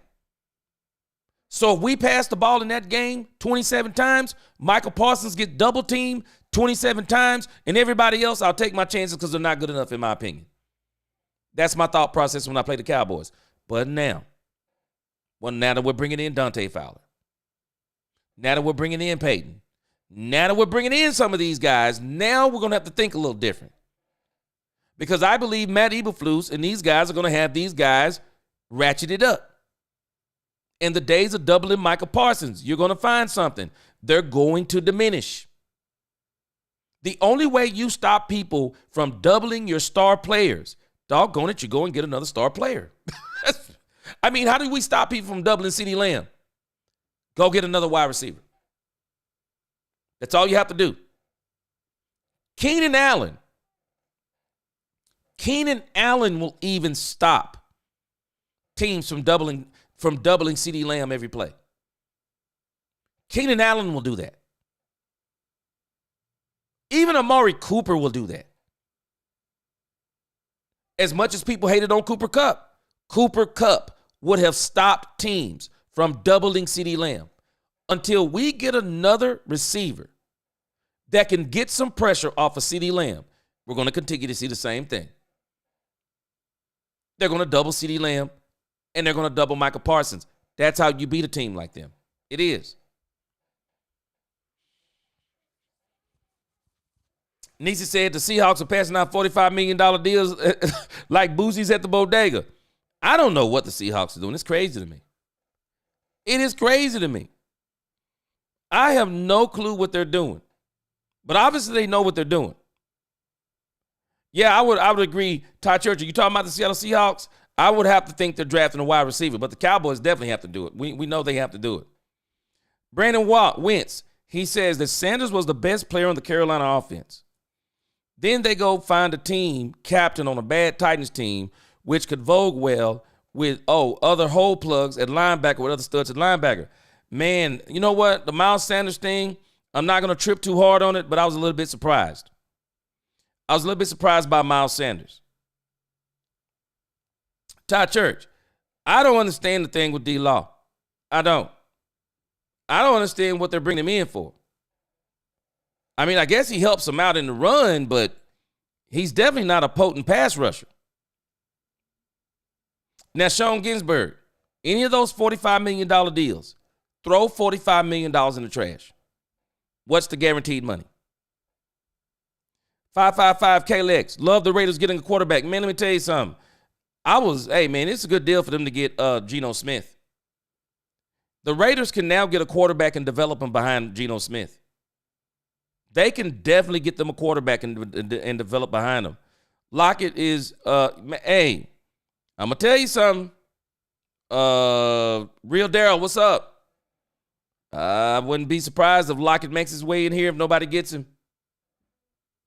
Angie, I think Keenan Allen would be good. I do. Yes, sir, Skull Unknown, because I'm telling you what I just explained to you. You're right. Need a wide receiver too bad. Why? The only way you're going to stop teams from doubling CeeDee Lamb and doubling Michael Parsons, you got to get other players that can do some business. I think they've done that on defense. Now we're waiting on offense. And now that we know that Cooper Kupp is off the list, I'm wondering now, will we see Keenan Allen? I'm wondering if we're going to see Keenan Allen. Because I do think the Cowboys still want a veteran wide receiver. Because if I'm the Cowboys, I'm cutting Jalen Brooks. I know they must have some type of like for Jalen Brooks. I'm cutting Jalen Brooks. What do y'all think about Brandon Cooks? Do you think there's a chance the Cowboys bring Brandon Cooks back? Anybody see any chance on that? I think there are some people who would not be mad if they brought back Brandon Cooks. But me, I think the Cowboys should bring in Keenan Allen. Keenan Allen, Amari Cooper ain't coming. Amari Cooper is not coming. But, again, I'm not mad at the Dallas Cowboys for not signing Cooper Kupp. I want to see what the deal looks like, but I just think with Cooper Kupp, you're taking a chance. And I think you're taking a serious chance sinking $45 million. Now, what I want to see is what is the guaranteed money? What is the guaranteed money? But I really do think you're sinking a lot of money into one Cooper Kupp who hasn't been healthy for the last 3 seasons. So I'm not sinking that money into him. Intelligent Savage, what's up? He said, welcome back, Dante Fowler. Let's go get it, boys. Yes, sir. Yep. Hey, man, you and me on the same page. Let's go get it done, Cowboys. Yeah, Keenan Allen. But, man, let me tell you something that's crazy. That Cooper Kupp is more valuable than Keenan Allen. Man, let me tell you something about Keenan Allen. I was mad when the Cowboys didn't get him when the Bears got him. Keenan Allen is a very good wide receiver in this league. And I'm just telling you, man, could y'all imagine Keenan Allen in the slot? Whew. Boy, that is crazy. That is crazy if you could get this man, if you could get Keenan Allen below $10 million. Man, the Cowboys really ought to think about Keenan Allen, especially since he's still there. Now, day one, I'm not doing Keenan Allen for no $15, $17 million. Some people would. I'm not mad at you. But now that we're in day 5 or really day 3, Keenan Allen is probably out there for less than $10 million. You could probably put him on a very good incentive deal. I'd bring in Keenan Allen. Yeah, Oscar, he said teams way overpaying $15 million a year. Fowler at 8. And it's up to 8. And that's the good thing about Fowler. It's up to 8. So we got a real good deal on Fowler. Hey, man, Poobie D. Cooper Kupp for 3 years of $45 million should be too much for a lot of people's blood. But I want to see the guaranteed money. I definitely want to see the guaranteed money because that's what matters. But yeah, them boys, Seattle, they like Niecy said, they love that number, $45 million.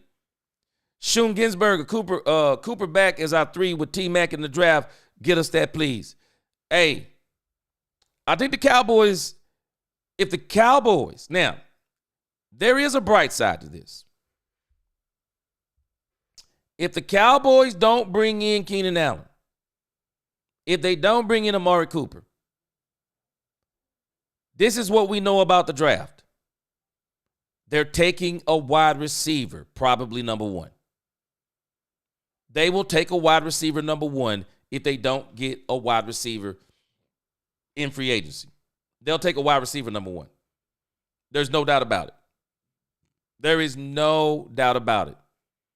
Ice Cold, you know where I am on this. Get your money, just not here. That's too much. Hey, Niecy, I'm surprised he didn't call himself Jerry's adopted son, but he does call himself Jerry's nephew. Boy, that's tough for me. I'd be struggling with that as a player in this locker room. I would be struggling with that kind of talk. And that talk might have even rubbed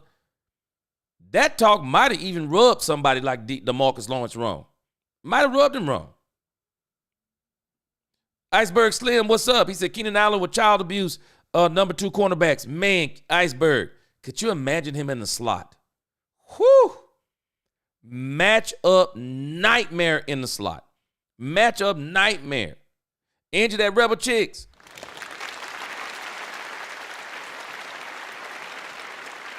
Angie, you better stop saying this because me and you agree on this. This might make some people mad.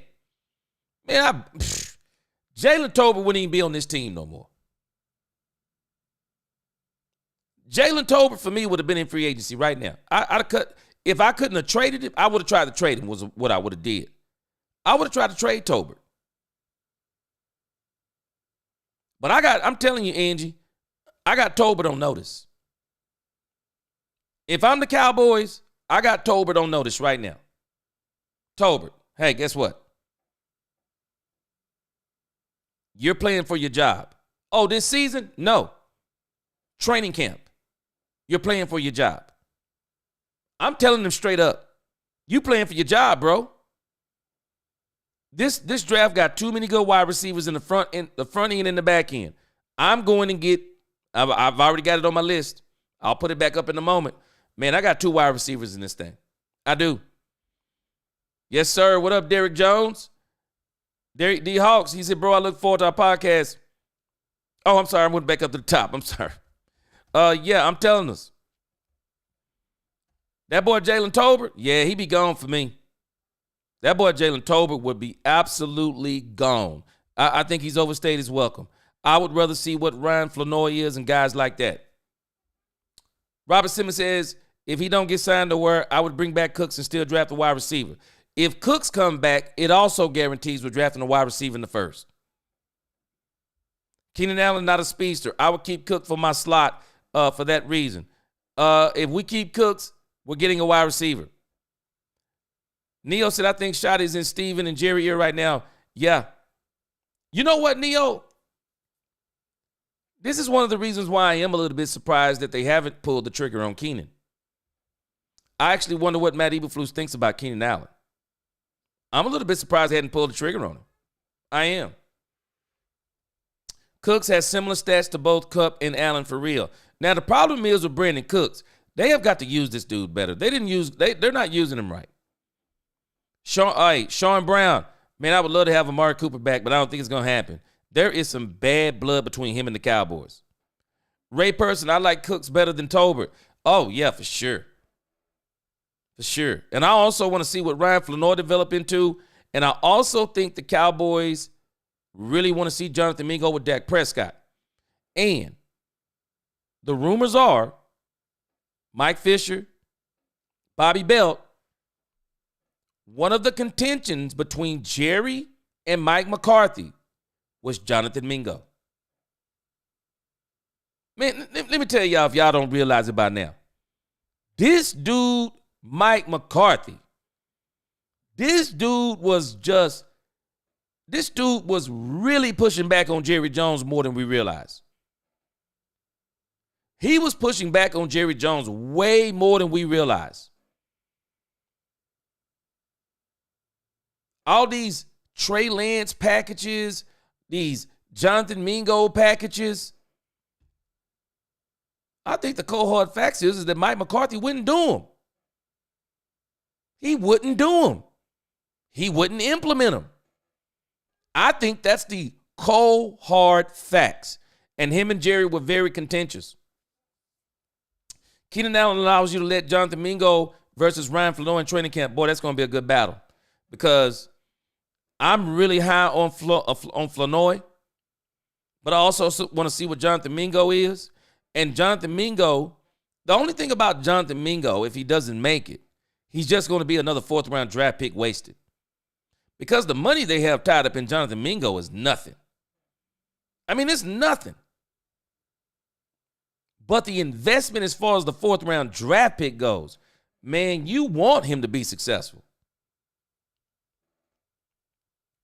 Ice Cold said the chat says hard pass on Cooks. Yeah, you know, I would just like to see all big-bodied receivers myself. I want to see what Mingo, I do want to see what Mingo is. I do want to see what he is. Hollywood Brown might be a cheap plan for a 3rd wide receiver in draft. T-Mac. Okay, Hollywood Brown. Jay Recruiter. Cooks already said he was not utilized correctly. I believe him.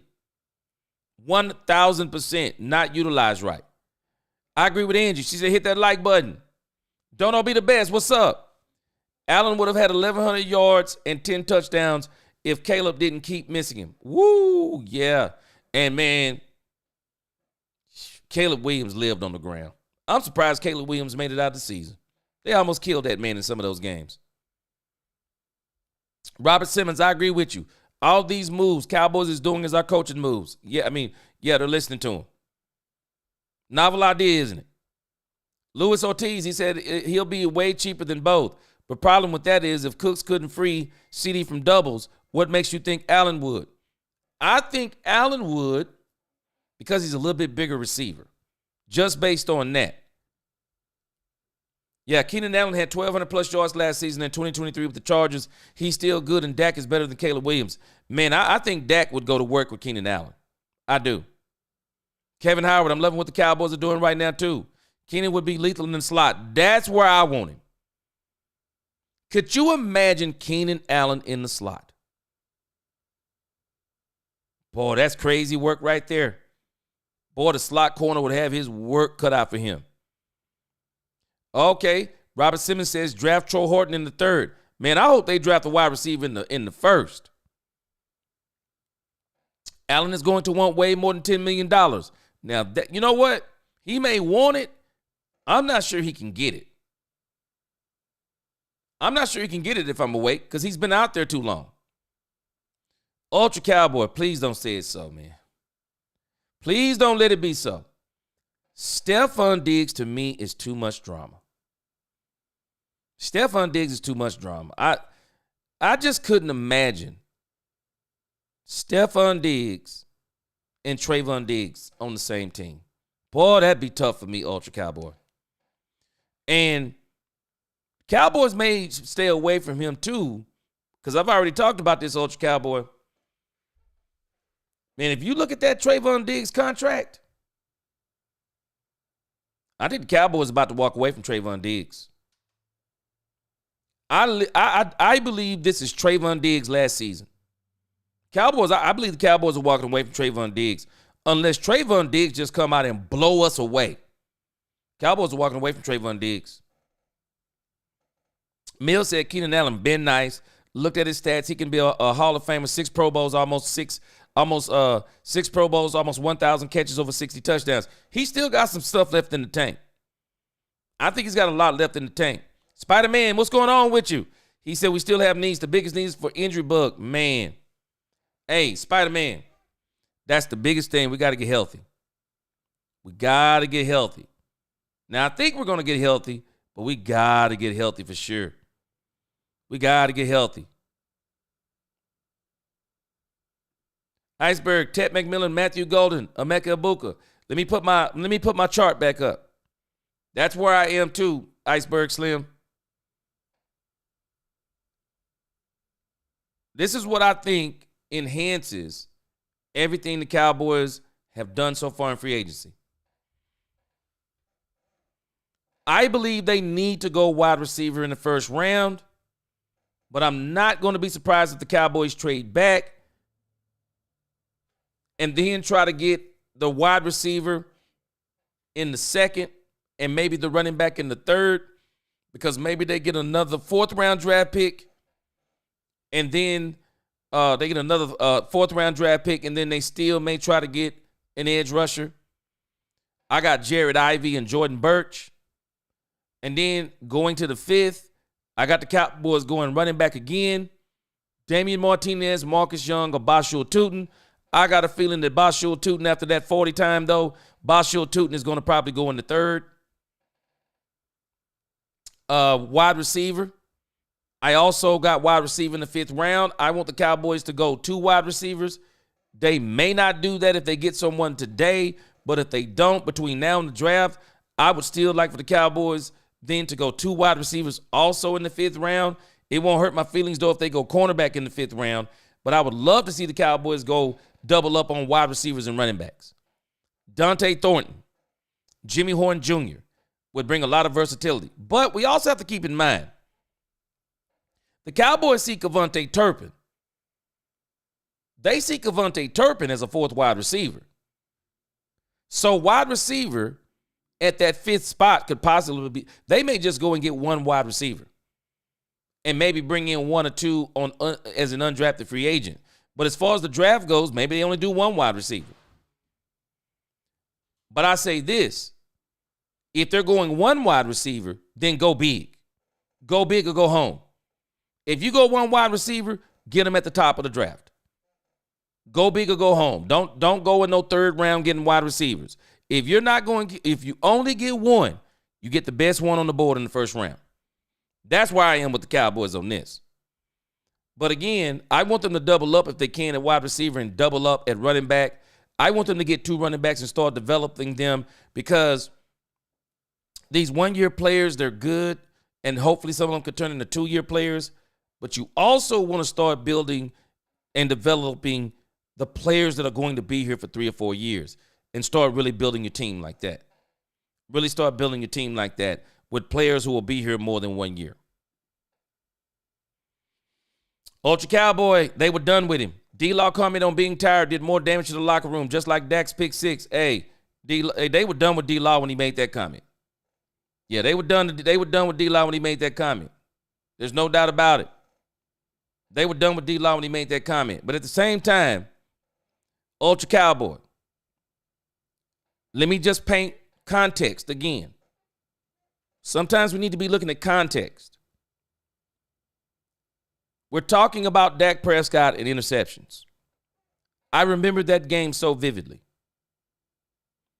Dak Prescott forced a ball to CeeDee Lamb because CeeDee Lamb is in the huddle. You can clearly see it.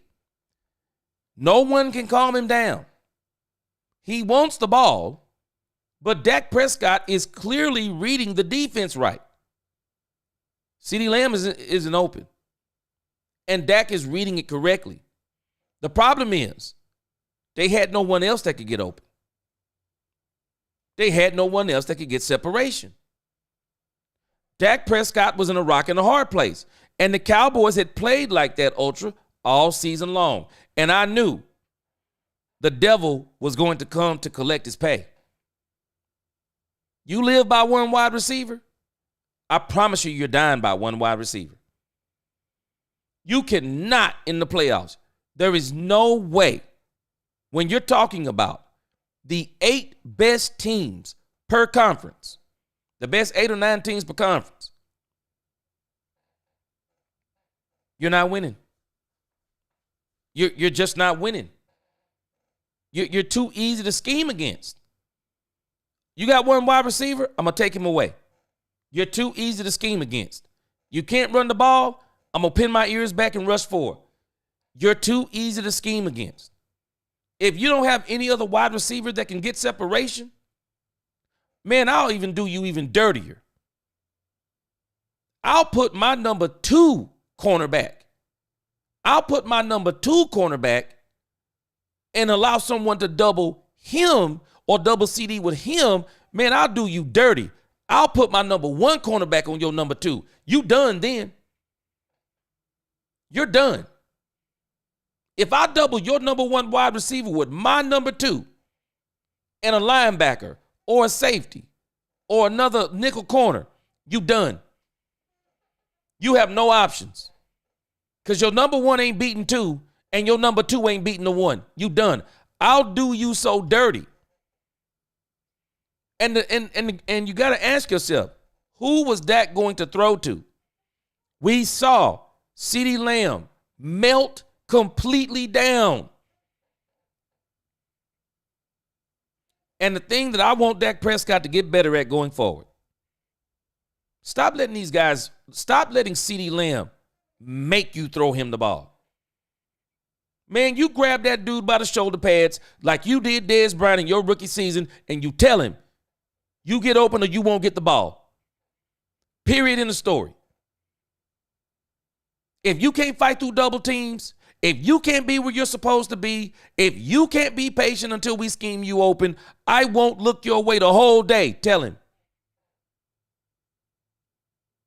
Tell him. We're going to go back after free agency. We're going to go back after free agency. And I've already been looking at, I'm going to do some film work. Now, I'm not the best film work guy, but I'm going to do some film work. And I've already put in my mind what I'm going to do my film work over. I want to look at all the touchdowns that Dak Prescott threw this season. I was looking at them last night.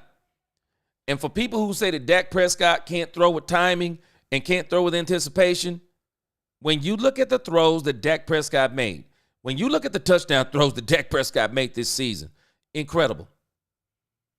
Absolutely incredible. But I also want to look at all the interceptions that Dak Prescott threw that season. I'm gonna bring the film to us on that, because I'm telling us, Ultra Cowboy, context. Dak Prescott did the same thing this year that he was guilty of last year. He came into the season forcing balls to CeeDee Lamb. The Cowboys have got to get this man another they got to get him 2 more wide receivers. This team has got to stop getting pinned down by stopping CeeDee Lamb on offense and stopping Michael Parsons on defense. There's a reason why. We talk about the double teams of Michael Parsons. I would love to know how many double teams that CeeDee Lamb has had over the last 2 years. He's the only wide receiver. I bet it's astronomical. I bet it is astronomical when you look at the number of double teams. Is it because he's good? That's a part of it. But the other part of it is we have no one else. So why would I not double team this one guy and take him out of the game? Because then the Cowboys are done. I'm telling us, we got to understand some context on this stuff. We got to understand some context on this stuff, Ultra, because it'll make a lot more sense to us. It'll make a lot more sense. And again, I'm not defending D-Law, but let's make some sense of something, Ultra Cowboy, that none of us can deny. Can we make sense of this? Is it true or not? Did Jerry Jones force the Dallas Cowboys to play against the Green Bay Packers in the playoffs with no linebackers? Is that true or not? So if you're telling me we don't have linebackers, how much more pressure is on our defensive tackles? Because once they break past the line, who's stopping them? Aaron Jones was in the Cowboys secondary the whole game, and there was nothing we could do. That's not Dak Prescott's fault. It's not even DeMarcus Lawrence's fault in the grand scheme of things. That's not DeMarcus Lawrence's fault. I know we like to just, it's who this and this fault. Man, I'm just telling us, man, some things deserve context. Deserve context. And I can totally understand when D-Law said they were tired. I don't like it. That's not something you say to the media. But I could see where a player playing for the Dallas Cowboys would be totally frustrated playing with this team. Edgy. She said Cavante Turpin doesn't mind playing tight end. Boy, the Cowboys would get towed up if that joker was playing tight end, though. But the Cowboys see Turpin as a 4th wide receiver. We can't discount that either. But the Cowboys have got to start being they have to stop self-sabotaging, because the Cowboys self-sabotage themselves. In this free agency, they're finally not sabotaging themselves anymore. We're finally going to go into the season before we even know what the before we even know what the draft is. We got depth. I'm happy. We got depth. I'm so happy, man. We have depth, and that's something that is priceless. We got depth. Ice Wild, Dak's interceptions due to horrible route running. Horrible route running. You remember Troy Aikman talked about that part 2. Horrible route running. Horrible route concepts. Shotty's going to fix that. Lack of running game. Shotty's going to fix that. And the Cowboys are going to get another wide receiver. You watch what I tell you. I 100% believe when Brian Schottenheimer said Dak Prescott is going to play elite quarterback. Well, the only way he plays elite quarterback is you get what he needs around him. It's the only way he plays elite quarterback. And I believe he's going to do it. Because he did the same thing with Russell Wilson. I believe 100% he's going to do it. All right, let me go backwards here for a moment.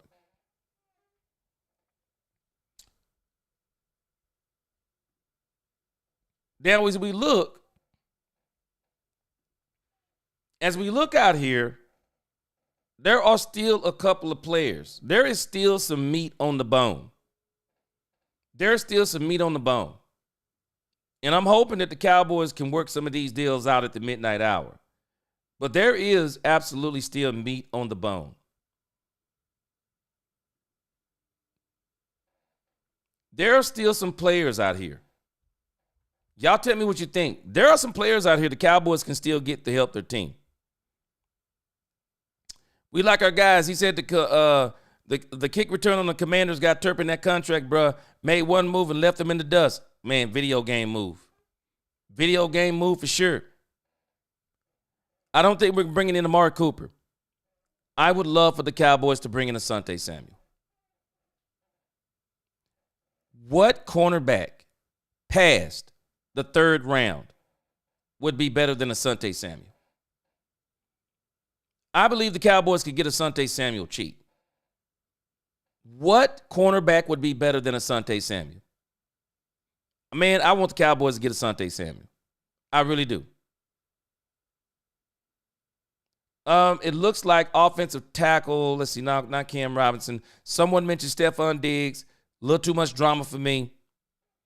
Calais Campbell, please. They could get Calais Campbell so cheap. Everybody keeps waiting on Calais Campbell to fall off a cliff. He refuses to fall. Dallas, bring in Calais Campbell. Aziz Ajulari. I'm probably pronouncing it wrong. I don't understand why the Cowboys don't bring this guy in. They could probably get him dirt cheap. Now, y'all tell me what y'all think about Mekhi Becton. Don't know a lot about him.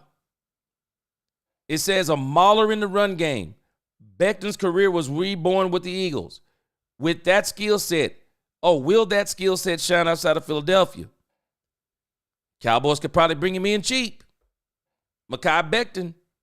There's more meat on the bone out here. There is still meat on the bone. I'm still not opposed to bringing in one Stephon Gilmore. Zadarius Smith. He may be something that could even more shore up. What do y'all think about Kazir White?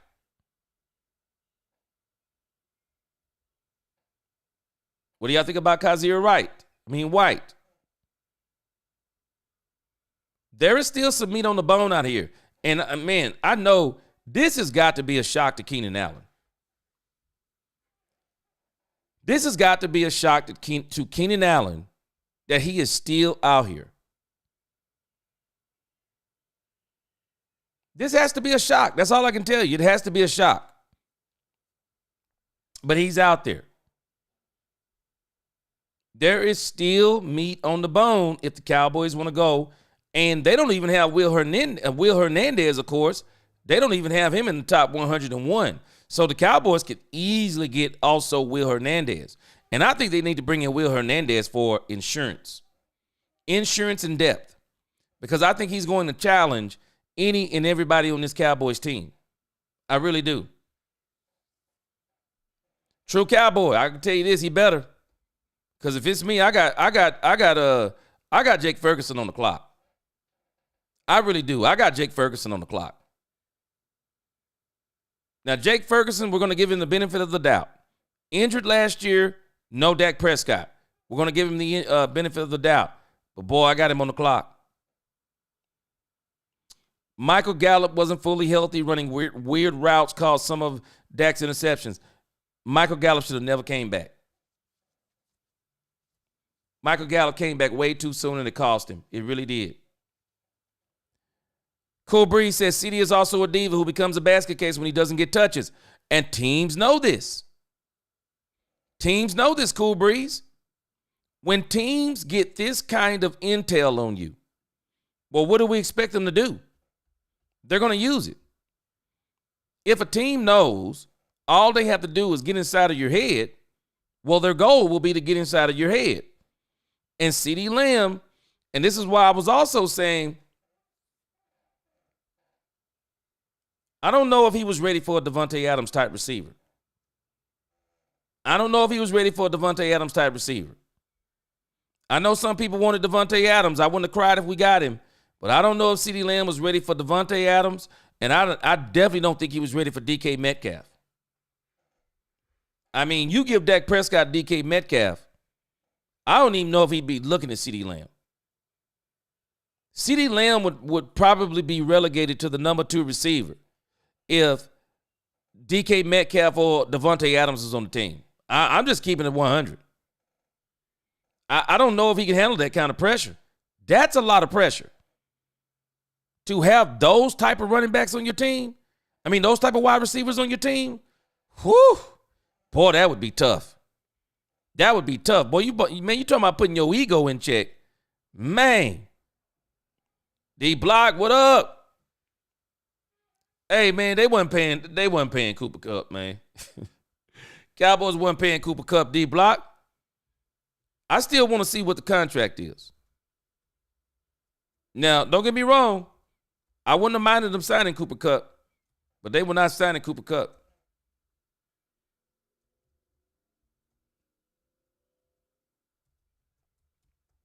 That boy, Seattle paid him, boy. Still trying to see what the money looked like, but they paid him. $45 million. Question is, what is the guaranteed money? They can probably keep that under wraps for at least another day. What is the guaranteed money on Cooper Kupp? Cowboys weren't willing to pay it.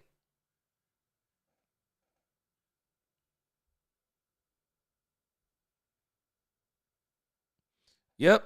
Let's see, wait. Doesn't show what the guaranteed money is. D-Block, you would have liked to get Cooper Kupp for $45 million? Cowboys weren't doing that. They were not doing that. Yes, sir, Bleeding Blue. Some of this stuff needs context. And that's why I say Dak Prescott has literally been playing with one arm tied behind his back. You're telling me that CeeDee Lamb is the only option and everyone else are going to be extremely tight window throws? You're going to see a lot of batted down balls, tipped passes, and you're going to see your interceptions go up. Tight window throws are dangerous. It's cool. Oh yeah. You got the most tight window throws. Nobody wants that stat. I don't want that stat. That's not a stat to brag on. That stat actually is an indictment on the team. Something isn't right. How do I know? Because I got the most tight window throws. That means that there is a lack of separation. It's a lack of separation. And so when you start thinking about those things, I don't think we realize this, but just follow my line of thinking. We actually have certain stats that we brag about or certain stats we talk about. And we're not using the context of why we have these stats that some people may say are good, some people may say are bad. Why do we have these stats? Why did we have the most tight window throws? Why was Dak leading the league in that? You think he was trying to find the receiver with the least separation? There was no separation. I was looking at the touchdowns he threw to CeeDee Lamb. Man, some of those touchdown passes that Dak completed to CeeDee Lamb, Brandon Cooks, you just look at him and go, how? How did he do it? There's no way Dak should have got that pass in. No one wants to have the most tight window throws. They don't. That's not a stat to brag on. Nobody wants that. But that's exactly what we had. That's exactly what we had. And that's not a stat. And even with Micah Parsons, he's the most double teamed. Why is he the most double teamed? Two things can be true. Is he great? Yes. But is he the only threat on the defensive line? Yes. Until Oso Digizua shows otherwise, Mozzie Smith shows otherwise, I think Dante Fowler is going to have something to say about it. But up until this point, he's been the only option. And the Cowboys are going to get another option in the draft. You watch what I tell you. Some of these things are going to change once we get some players. You watch what I tell you.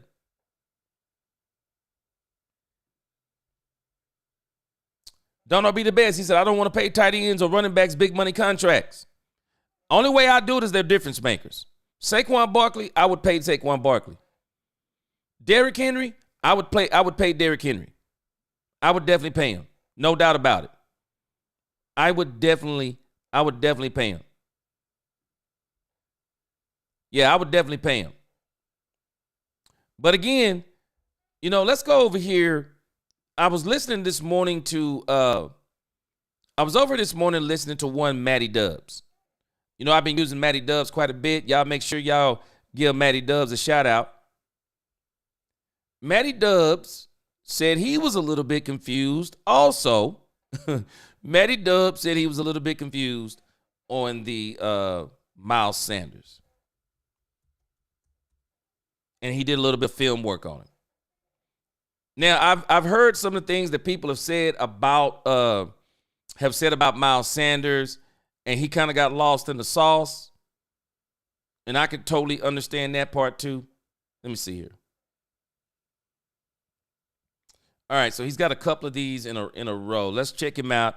He's going to talk about Miles Sanders, and then we'll kind of listen to what he has to say about one Dante Fowler.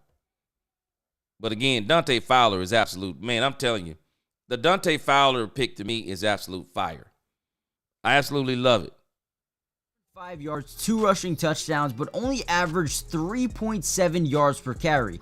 The Dallas Cowboys are adding another running back to the roster here, but this time Miles Sanders is on his way to the Dallas Cowboys. They already signed Javonte Williams, who's an okay back, not a future type of, not someone you're having in your plans 3 years from now, right? I think both these guys are on 1-year deals. Miles Sanders, interesting, only 27 years old, has shown a lot of flashes in the past of being an RB1, but is that Miles Sanders still here? I'm not really too sure, right? But in this video, what I wanted to do is kind of break down exactly who Miles Sanders is, what he adds as a running back, and maybe this ends up being a good move, but ultimately, does it take them out of contention of drafting a running back? I don't even know what's going on with Dallas right now. They signed Robert Jones, Javonte Williams, Peyton Turner, I thought was a really good pickup. Solomon Thomas is cool. Jack Sanborn, I think, is amazing. I think that was a big-time pickup. Kenneth Murray has a lot of potential. You bring in Kyer Elam. It's been a weird offseason for Dallas, and this makes it even weirder. Now, Miles Sanders this season had about 55 carries for 205 yards, 2 rushing touchdowns, but only averaged 3.7 yards per carry. Now, look at this play here as he's lined out wide. They're going to give it to him on a little bit of a jet motion end around. Does a really good job getting out in space and making a big play happen. So, how are the Dallas Cowboys going to utilize him? I don't think they're going to utilize him like this, to be honest with you. I feel like this is more of a Kevontae Turpin type of play. Miles Sanders just probably going to be a standard type of running back for the Dallas Cowboys, who, last season averaged 4 yards per carry. So Miles Sanders wasn't even averaging that last season. And Dallas 30th in the league in yards per carry last year. 30th, almost dead last. And they were dead last in rushing touchdowns, per game. So, weird. Now, if you want the potential side of things, 2022, the man had 259 carries for 1,200 yards, 11 touchdowns, while averaging 5 yards per carry. So, yeah, there is a possibility that maybe, just maybe, they're getting a great back here in Miles Sanders. Do I think that's, a nail in the coffin going to happen? No. Do I think it's a possibility? Again, I have no clue. I believe he had 3 carries for more than 10 yards this year, so only 3 explosive plays on the ground for Miles Sanders. Do I like this signing? Sure. It gives you more flexibility in the backfield. Doesn't force you to have to draft a running back, but I thought drafting a running back would be the plan. And if they don't draft the running back, I'm even more confused because I just feel like this back is, or this running back class is loaded. I'm very confused right now about this signing, but I don't hate it. Again, if they don't want to draft the running back, if they don't deem any of these running backs to be game changers or future of their football team, then sure, don't draft one. But I don't know. No, these moves right here tell me the Cowboys are actually drafting a running back. There is no way the Cowboys don't draft a running back. Now, what it could be telling us is they don't draft 2 running backs. But I don't think there's no way the Cowboys are not drafting a running back. There's no way that's happening. Excuse me. Let's listen to what he said. He gave the Dante Fowler thing a B-. Let's check out what he says on Dante Fowler. Circle moment here with the Dallas Cowboys and Dante Fowler. He is on his way back to the Cowboys, where he's probably going to play a big-time role with DeMarcus Lawrence heading out of town. This is a 5-tech. He can play 7-tech, 9-tech. He can really get outside, works very well in space, and I think will definitely be a nice little player here for the Dallas Cowboys, who, again, lost some edge rusher, in free agency so far with the Seattle Seahawks signing DeMarcus Lawrence.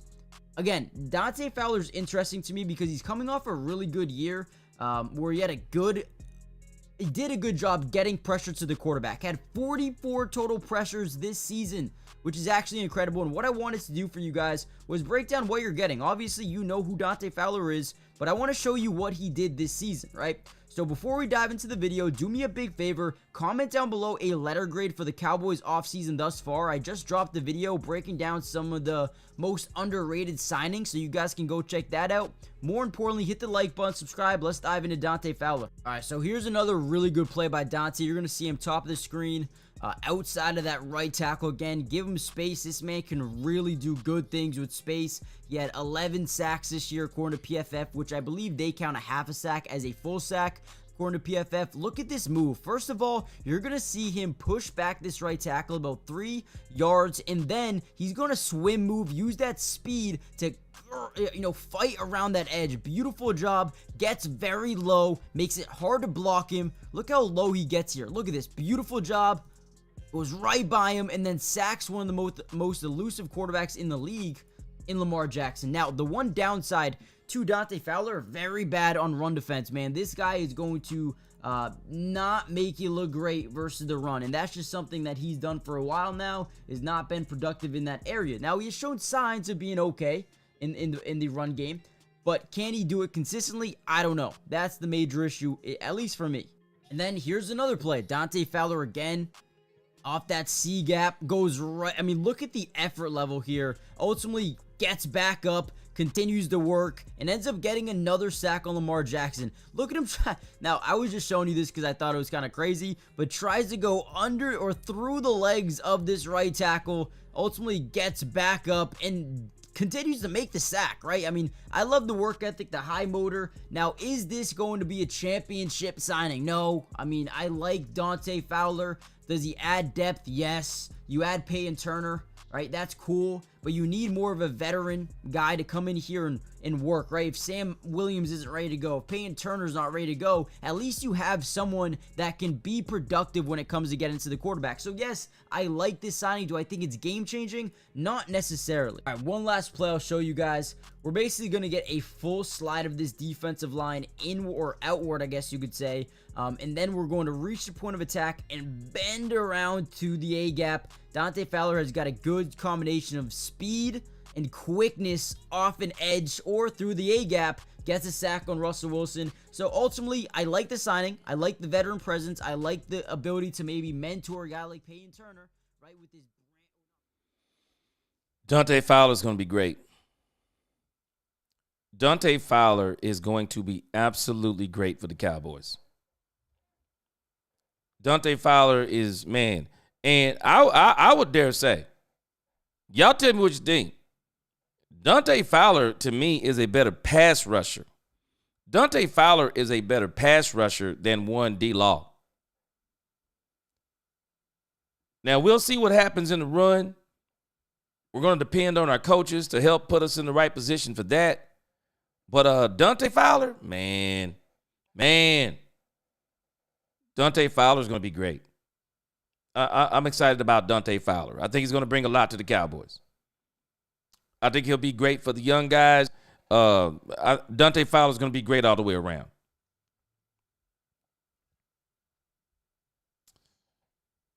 All right, let's see here. Let me get down to the bottom, read a few comments here. Let me go back up. Let's see. Maybe I can catch on here.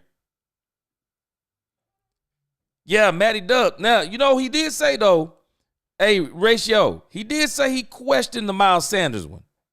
He said he questioned the Miles Sanders one, so we'll see. But I'll be doing some of my own film work here in the future.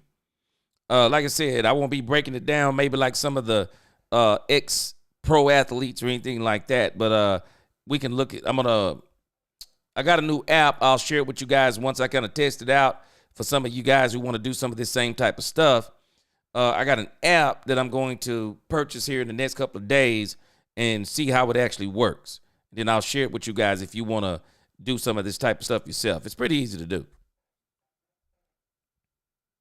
But again, man, I'm waiting on the Cowboys.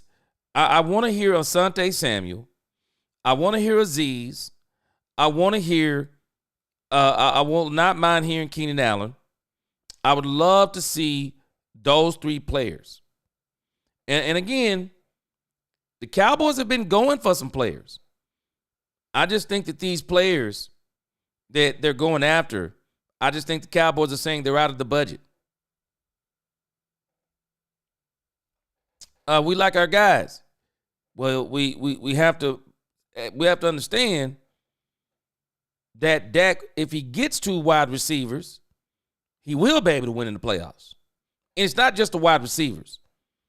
Dak Prescott needs what every other quarterback needs to. Run game, blocking up front, defensive line. They all need, we talk like it's only Dak Prescott. Man, they all need this stuff. They all need this stuff.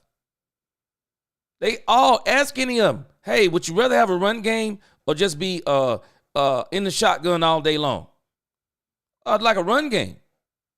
I'd like some deception. I would like to do play action. Ratio, I am not ruling out Tyler Lockett. I'm not ruling out Tyler Lockett. Yeah, I want a Mecca. Yeah, Mecca to me is like top on the list as far as those wide receivers go. Ratio, Keenan Allen, man, I'm telling you, the Cowboys really ought to look at Keenan Allen. See if they can get him cheap.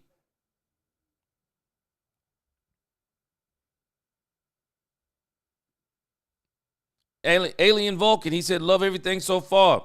What about Dak's backup? They're probably going to go into the draft because it doesn't look like they're going to get a guy like Jameis Winston.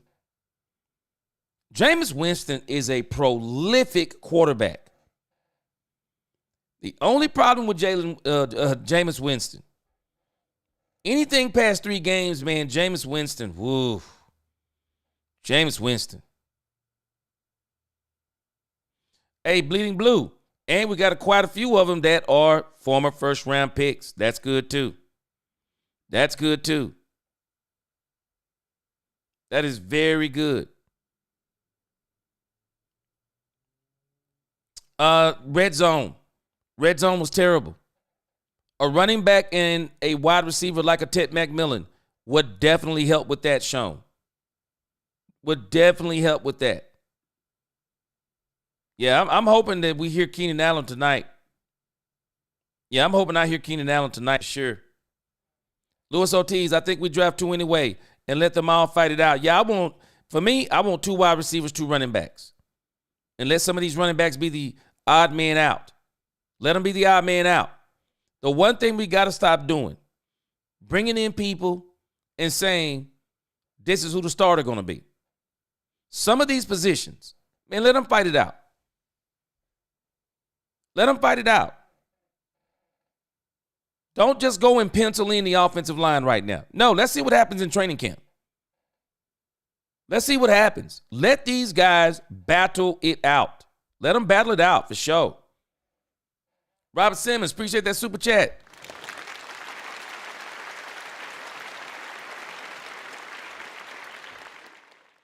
Oh, yeah. Jalen Mills from the Jets said he likes to play for his hometown, the Cowboys.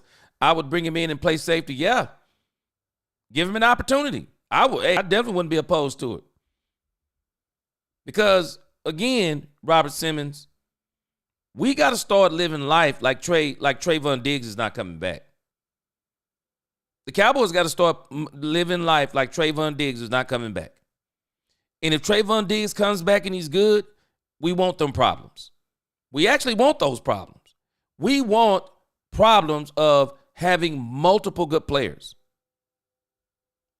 Ratio said if they pull the trigger on Tate at 12, this is going to be one hell of a spectacle. Yeah. I think if he's there, they're probably going to pull the trigger. If he's not there, they may trade back and try to get the Texas guy. But I think the Texas guy might be gone, though. He might be gone. I'm telling you, we like our guys. Keenan Allen. I wonder if they're even talking to him. Keenan Allen. Matt D said Riddick is still available. If I'm the Cowboys, I'm bringing in as many, any of the potential I can, I'm bringing it in. Stephen White, he said, we need corners. Last year was bad. Asante Samuel. Somebody's going to pick up Asante Samuel. I just wonder what's going on with that. I'm just shocked that he's still on the board, too. I'm shocked Asante Samuel is still on the board. Top Gunner, he said it's a must to draft the best receiver available at number 12 to help CD, no trading back, and the best running back available in the second. Dak needs more weapons. That's my thought process, Top Gunner. I think at 12, you either draft the best running back or the best wide receiver, and in the second round, you draft the best wide receiver running back. Whichever way you want to do it. And then in the third, I would not be opposed to the Cowboys going defensive tackle or edge rusher. I would not be opposed to it. I mean, not that I'm running anything, but I'm just saying the Cowboys have got to continue. But, again, they got to build the offense in the draft. And we will not. I do not foresee the Cowboys. I do not foresee the Dallas Cowboys being able to get this high again in a few years. They better take full advantage of being this high in the draft. They better take full advantage of it. It's just not going to happen again. It's not going to happen again. They got to get stuff. They got to get situated now. They have to get situated now. And I think they're going to go a long way towards doing that. But they got to do it now. For sure.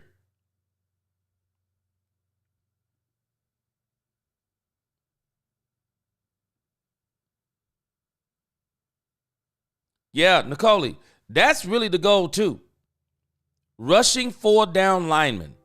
Yes, that is going to be awesome. I can't wait to see what Matt Eberflus does with the defense. Yeah, we like our guys.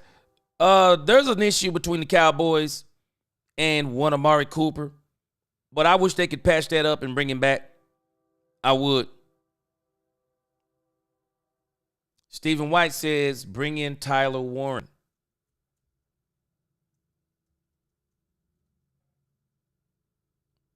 All right.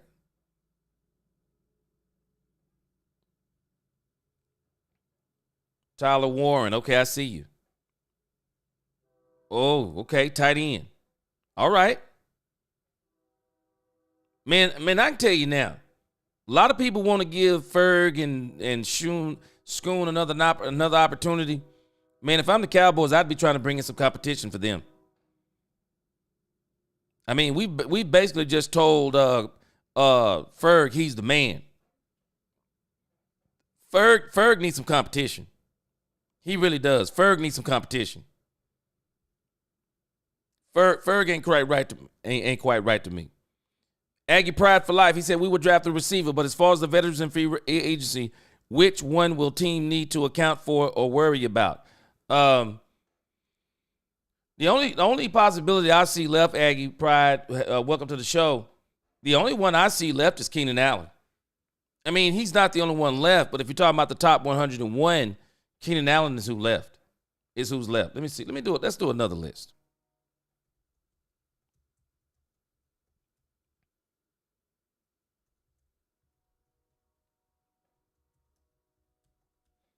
Yeah, let's do another list. Let's see. Because that one is from NFL. Let's look. Trying to find something a little bit more recent. Let's see what we got here. CBS Sports. Now, CBS Sports, they have Aaron Rodgers, of course. Aaron Rodgers is holding the Philadelphia Eagles. Aaron Rodgers is holding the Pittsburgh Steelers hostage.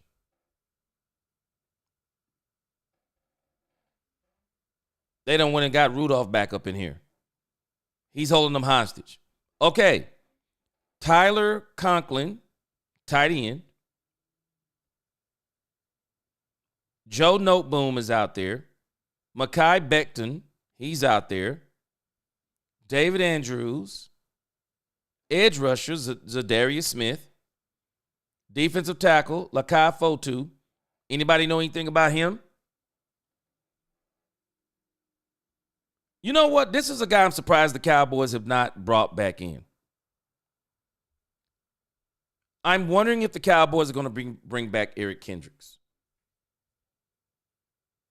Eric Kendricks was pretty good with the Cowboys. He was pretty good. I think somebody said he was a liability in the passing game, but I think overall, Eric Kendricks was pretty good. Okay, they got Rasul Douglas.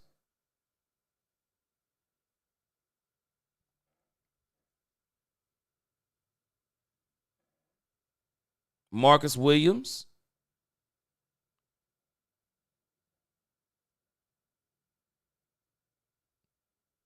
From the Baltimore Ravens.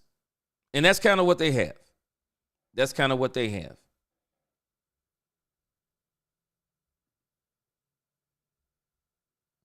Man, I'm telling you, I cannot wait to hear the interview from one Dante Fowler when he touches down in Dallas.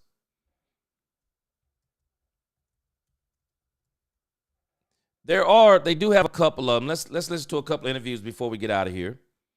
There are some interviews over on DallasCowboys.com. Players are touching down and they are signing their deals. Let's see who they got here. I know I saw Kyer Elam. He was talking today, I think it was. Let's see. I thought we listened to Keith Murray the other day. Let's see. Let's listen to a couple of these interviews. Y'all tell me what you think.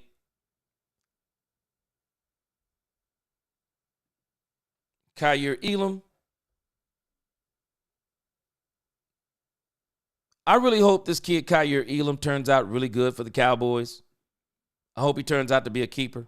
Alongside the newest Dallas Cowboys cornerback, Kyer Elam. Kyer, thanks for your time. Welcome to Dallas. You started off in Florida, then you went to Buffalo. Now you're back in a much warmer climate. What is it like to be back in the sun, a little bit hotter temperatures, and more importantly, what's it feel like to be a Dallas Cowboy? It's a blessing, man. I was so excited to find out that I was coming here. I was just ready to get back down south and really just prove myself right and help the team win and just like come in and buy into the culture the new coaches have here. And part of that new coaching staff, Matt Eberflus, is like cornerbacks with more of your build, a little bit taller and heavier. Where do you feel like you can fit your best into this scheme and just bring your best game every game on the field? I just feel like I have a chip on my shoulder. And I just feel like I'm hungry. I'm ready to compete and win, and no matter what aspect of the position it is. The athletic side of the ball, I've always been a great athlete, but now I feel like I strengthen my mental and my sharpen my game when it comes to like the nuances of the things that I didn't know as a younger player. But yeah, man, I'm excited. And in this cornerback room, you've got some veteran guys alongside you, Deron Bland, Trayvon Diggs, and the Dallas defense in years past has been known to take the ball away. Where do you see yourself fitting into that? And are Trayvon and Deron guys that maybe you've watched, as you've gone through the NFL career? And what's it like being able to play with them now? It's awesome. It's great, man. Just to be able to see guys who have done it at a high level, just really want to continue to just add more talent to that room and just continue to take the ball away and compete. That's all. And culture is something that Brian Schottenheimer has emphasized, and you talked about it a little bit earlier. From your perspective, what are you wanting to bring to this locker room from a culture standpoint in order to improve that and get this team into, like you had mentioned earlier, more wins? Really like playing with that chip on the shoulder, like, you know what I mean, like that. I'm here to prove something every day. I'm here to compete. I just want to bring that to the building every day. When people see me, I want them to know that, I'm not coming to play around. You know what I'm saying? I just want to go and compete and show that this was a great idea. That's all. I think you're certainly not alone in that. Thanks for your time, Kyer. Thank you. Yes, sir. Yeah, I hope this kid really turns out for the Cowboys. Because I'm telling you, man, One thing I'll say about the Dallas Cowboys, and it's the blessing and the curse. But boy, if you need a second chance, the Cowboys are the place. Other teams will throw you away. The Cowboys will say, we'll give you another chance. I'm telling you, man, I hope this kid turns out. I really hope this kid turns out. And if he does, big body cornerback, exactly what we need. Man, this dude, man, if he turns out, man, it'll be a blessing. Sean Ginsberg, no Kendricks is gone. I'm surprised he isn't. I'm actually surprised he isn't already gone. I'm really surprised he's not already gone. We like our guys. He said, I'm going to call Jerry and sign a 1 year, $3 million deal and play wide receiver. Well, I can tell you this, if you former first round, you would. Iceberg, Kyle Pitts. Man, let me tell you. There were rumors last year that the Cowboys are going to get Kyle Pitts, and it didn't happen. Boy, if they could get Kyle Pitts, I would be ecstatic. Mike McCain, what's going on? Man, I keep talking about this dude, Calais Campbell, man. The Cowboys can get this dude for nothing. For nothing. This dude could, man, they could get this dude for nothing. I would love them to bring in Calais Campbell. Get that dude on a cheap contract, man. Let him be a part of the rotation. Yeah, superstar. Hey, the linebacker room to me is well upgraded. It is. It is. Angie, Ferg better bounce back because I'm not a fan of Schoon name. Hey, I'm telling you. And Schoonmaker kind of turned it on a little bit at the end of the season last year. Ferg better step it up. Yeah, Lewis, the tight ends in the draft, it doesn't seem to be deep. But the only way I would go for a tight end is it would be for a trade. And the one I would be trying to trade for is if the Atlanta Falcons were willing enough to give up Kyle Pitts and not do it for a number 1 draft pick. Not giving him up for a number 1 draft pick. That's what I would do. Nisi said he looks like he's still in high school. He does, doesn't he? He does. And Todd Church, he said he makes me happy listening to him. Yeah. He seems like a dude that's very aware of himself. Yeah. And I love what he said. He's been working on the mental. He's been working on technique. That's what you want from these types of guys because he already had the physical ability. When you're talking about these former first-round picks, there's a reason why they're first-round picks. The physical gifts are there. The ceiling is high. The question becomes what's between the ears. How fast do they translate that to the field? What's the technique looks like? I'm telling you, man, when you start talking about very talented athletes, it just boils down to technique. And that's when you start looking for coaching. Because there are certain positions, you just run the ball. Certain positions, wide receiver.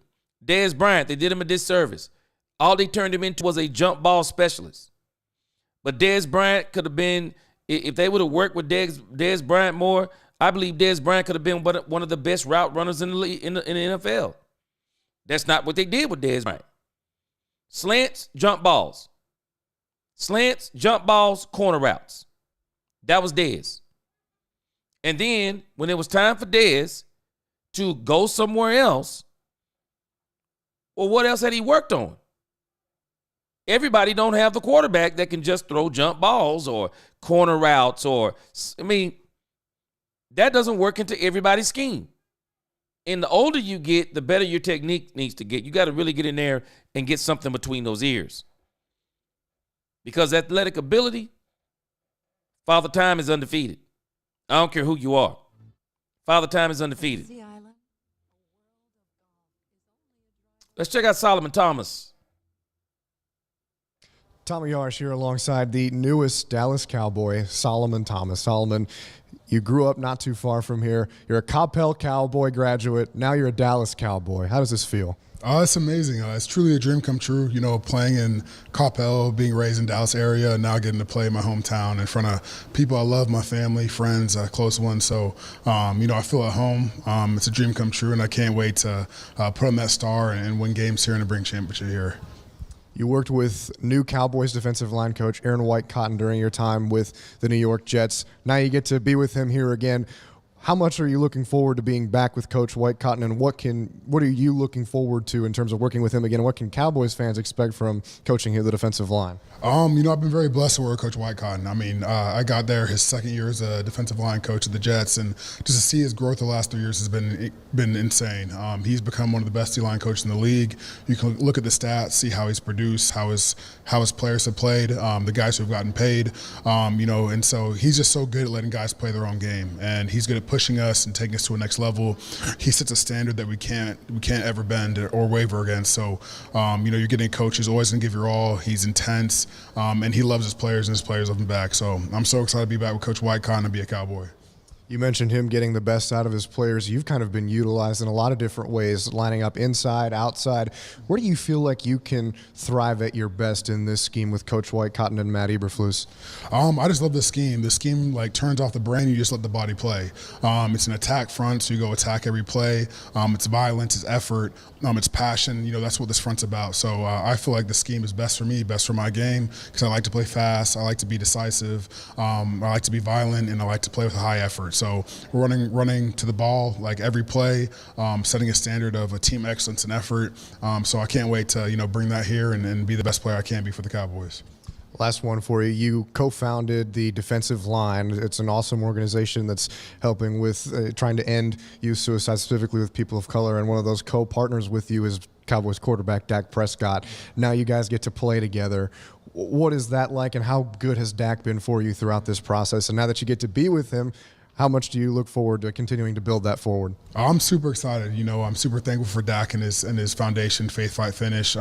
They've helped us out tremendously, donated to us, lifted our name up, and they do such amazing work here. There's a reason Dak is Walter Payton Man of the Year for the amazing work he does in Dallas and around the world. He impacts so many lives. But to play with him as a teammate, I'm super excited. Heard the amazing leader he is. Obviously, his play talks for himself. He's the best quarterback in the league. So, I'm super happy to be here, play with him, and now Faith Fight Finish in the defensive line, my foundation. We can work even more together, do great work, impact this community, and save as many lives as we can.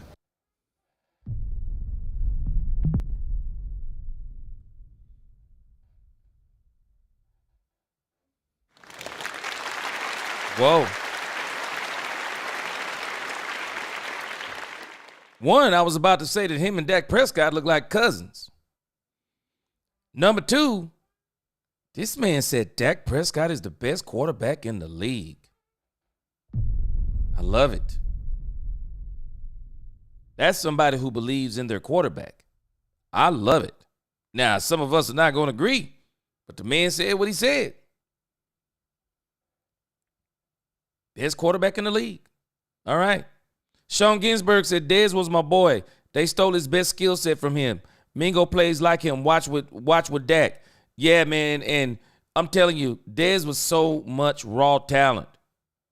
So much raw talent. They really should have really expanded his game, but they didn't. Yeah, Ice Cold said Dak's older and bigger brother Solomon Ice. Man, they look like they related for sure. We like our guys said Solomon Prescott. And the crazy part is they're working together. Yeah, Jay Recruit, I like it. Yeah, talk smart like Dak. Man, I'm telling you, man, the team, everything they've done so far, man, I am just loving the Cowboys, what they've done this year.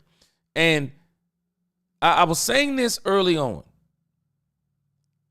Rena said, this dude is unknown brother Dak Prescott. Man, you not playing. Bleeding Blue, I'm with you. No more running back by committee. I'm with you. Yeah, he sounds like a pillar of society. Jerry loves Pitts. Be a no-brainer to get him here. Boy, I would love it. I would love it. Jay Recruiter said the best quarterback in the league. Michael needs to learn from this guy. Yes. Yes, sir. Fly guy, he belongs here, man. He going to fit right in. And, boy, I bet, You know, 3 of these guys, if I'm not mistaken, they're from the Dallas area. I can only imagine how good they're going to feel playing in front of their family again. Man, I bet this just great, man.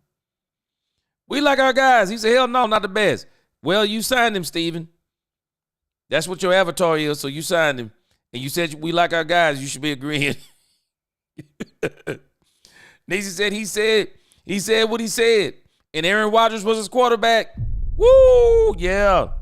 I'm with you, Nisi. He said what he said. Bottom line, he said what he said. Iceberg Slim. I love Mingo. I mean, I don't know about Mingo, but I love Ryan Flanoy. Ryan Flanoy reminds me he's got that Dez Bryant build. Ryan Flanoy and Jonathan Mingo. Man, we may be apologizing to the Dallas Cowboys next year after Mingo get with Dak Prescott. We may be apologizing.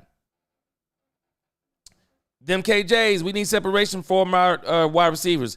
Dak doesn't need to throw tight. No more. And Mills mentioned it earlier. You can get away with that against the Pittsburgh Steelers. You can't get away with that against playoff teams. You can't. I think he had developed a bad habit during Dez days. Gallup, same thing. Lamb needs a weapon too. Yes. Yes and yes and yes. Facts on top of facts. Solomon might make the Pro Bowl. Man, let me tell you. I will not be surprised if this Dallas Cowboys defense is top 8 minimum. Angie said, "Who's the good and the bad twin?" Well, the way they talking, they both sound like good guys. Yeah, locker room. Love what you said, Louise. Locker room guy. Locker room guy. Not only that, a guy that sold on Dak Prescott on the defense. I love it. And this defense needs to buy into Dak Prescott. CeeDee Lamb, Michael Parsons got to work on that. Bleeding blue. One player does not mean championship. Nope. And this is the very thing that I'm loving. The Cowboys are building a team. And that's the part I'm excited about. Great interview. Yes. Oh, yes. Chanel. Great catch. He said, notice the new Dallas hashtag, violent impact. He said, we'll get my shirt made. Yes, sir. Yes, sir. Them boys are going to be ready, man. Them boys are going to be ready. True Cowboy said, finally someone told the truth about our quarterback. The best in the league. Go Cowboys. Definitely the best in my eyes. Robert Dudley.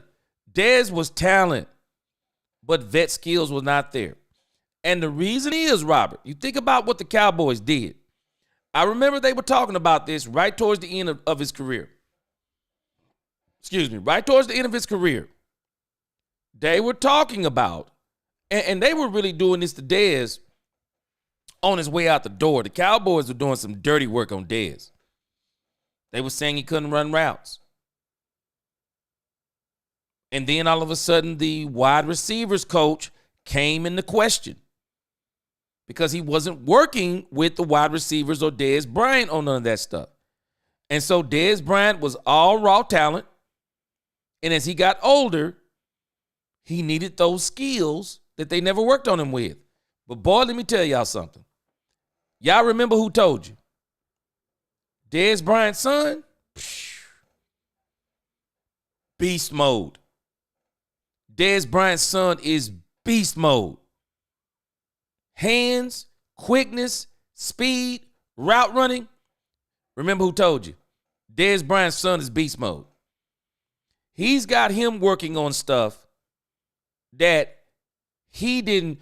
See, they were not doing all this stuff that they're doing with wide receivers now when Dez Bryant came. Dez Bryant was just raw talent. Now Dez is taking his son through the things that he never got taken through. Football camps, wide receiver camps, personal coaches, working with him on his footwork and all those things. Dez Bryant's son's going to be nasty. Rena says Dak on a lot of steroids. You ain't lying, boy. He look. That's exactly what Dak would look like on steroids.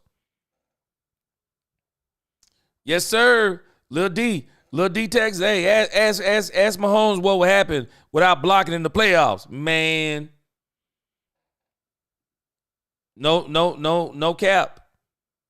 Dustin said there's just a lot of upside to this team now. Man.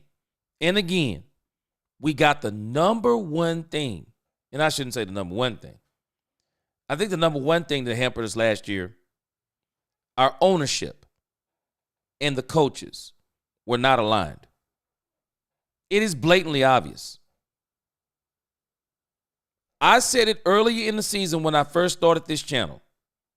We were watching a coach and an owner at war. Before I ever heard any of the Bobby Belt stuff, before I heard anything of that, you could tell by the tea leaves.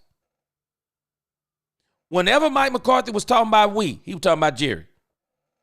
Whenever he was saying, in my opinion, he was talking about himself. That joker, Mike McCarthy was at odds with Jerry and Steven, and it was blatantly obvious, and it was matriculating down to the locker room. The locker room was a mess, and now I'm glad we got Shotty here, and they can fix all this nonsense. Now they can fix all this nonsense, because it's just been a bunch of nonsense. And I'm so glad from what I saw, it doesn't look like Micah Parsons has responded to D-Law. I'm glad. Hey, Micah, you said it's your time. Let it be your time. He out the building now. He out the building. We on the bigger and better things. On the bigger and better things is all we have to do. And the Cowboys are going to be great. Dak Good twin and Solomon Feisty twin. Man, let me tell y'all something. And I'm hoping this year, we see a nastier Dak Prescott. I want to see with this coaching staff, because it sounds like to me, Schottenheimer and Dak Prescott have a different type of relationship. Looks like they're going to have a very good relationship, but also the type of relationship that Darren Woodson talked about with Troy Aikman and Jimmy Johnson. Jimmy Johnson got on Troy. Troy got on players. I'm hoping we see that out of Dak Prescott in this 10th season. I want to see Dak Prescott be a little bit more stern on some of these players. Be a lot more stern on these guys. If they're not where they're supposed to be, tell them. If they're not doing what you want them to do, tell them. CeeDee Lamb having a meltdown? Shut up, bro. Sit down. You don't have to do it in front of the cameras. You talk to him, hey, man, you're going to have to calm down. We can't function like this. You have to calm down. You be patient. When you're open, I'll get you the ball. There will be no forcing you the ball today. Settle down. I mean, I want to see some of this stuff from Dak Prescott. I want to see it. It's his time too. The person who time it really is, it's Dak Prescott's time. It's Dak Prescott's time. This could possibly be Dak Prescott's last contract with the Cowboys. It is unequivocally Dak Prescott's time. Dak Prescott has got to make sure he gets the last 4 years of this deal with Dallas. And I'm telling y'all, people keep talking about this deal is made for the Cowboys to get from under Dak Prescott. I see this deal in a different way. This deal is also designed to extend. This deal is designed to extend. It would not shock me that if Dak Prescott is still playing at a high level, they give him 2 more years. Why not? If you're going to be paying him anyway to 2032, if you start moving money down into the void years, I don't want to pay a quarterback that's not here. If he's going to be here, if we're going to be paying him to 2032 and he's still playing at a high level, and you just get the players around him, and let's get our money's worth. Man, this is a huge deal. It is Dak Prescott's time, man. He's got to do it.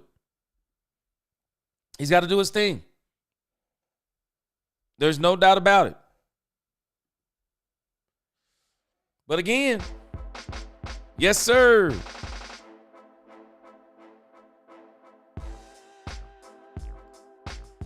All right, guys, no new news.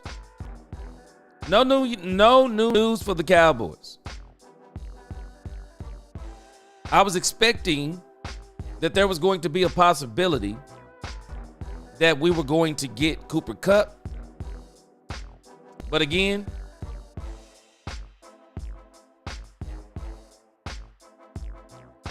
hold on a second. Somebody is over here talking on Twitter. Let's see who this is over here on Twitter. They're talking about Keenan Allen. Angie, you still in the chat?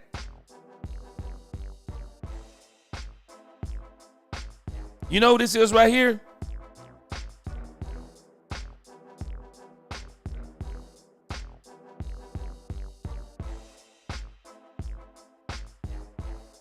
Angie's over on X. If y'all don't follow Angie, go follow Angie at Angie the Rebel Chicks. Angie said, hey, yo, at Dallas Cowboys, this is coming from a small fry like myself, yet I'm going to use my voice anyways to say this. She said it's more beneficial to the team right now to bring Keenan Allen to Dallas. He's a vet wide receiver we desperately need to help CeeDee Lamb, and his route running is pretty nice, I'm sure. This is Angie the Rebel Chick. She's sharing a post from one Boss Cowboy, or look like a video from Boss Cowboy. This is our very own Angie the Rebel Chicks. Yeah, I figured you might know who that is. Yes. I was hoping I was going to hear Cooper. I was hoping I was going to hear Cooper Kupp, because I still think people were looking at Cooper Kupp the wrong way. We shouldn't have been looking at Cooper Kupp like he was going to be the second. Cooper Kupp should still have been looked at as the third, maybe the slot, and we still go draft the person. But at the end of the day, if the Cowboys do not get a receiver today, look at the bright side.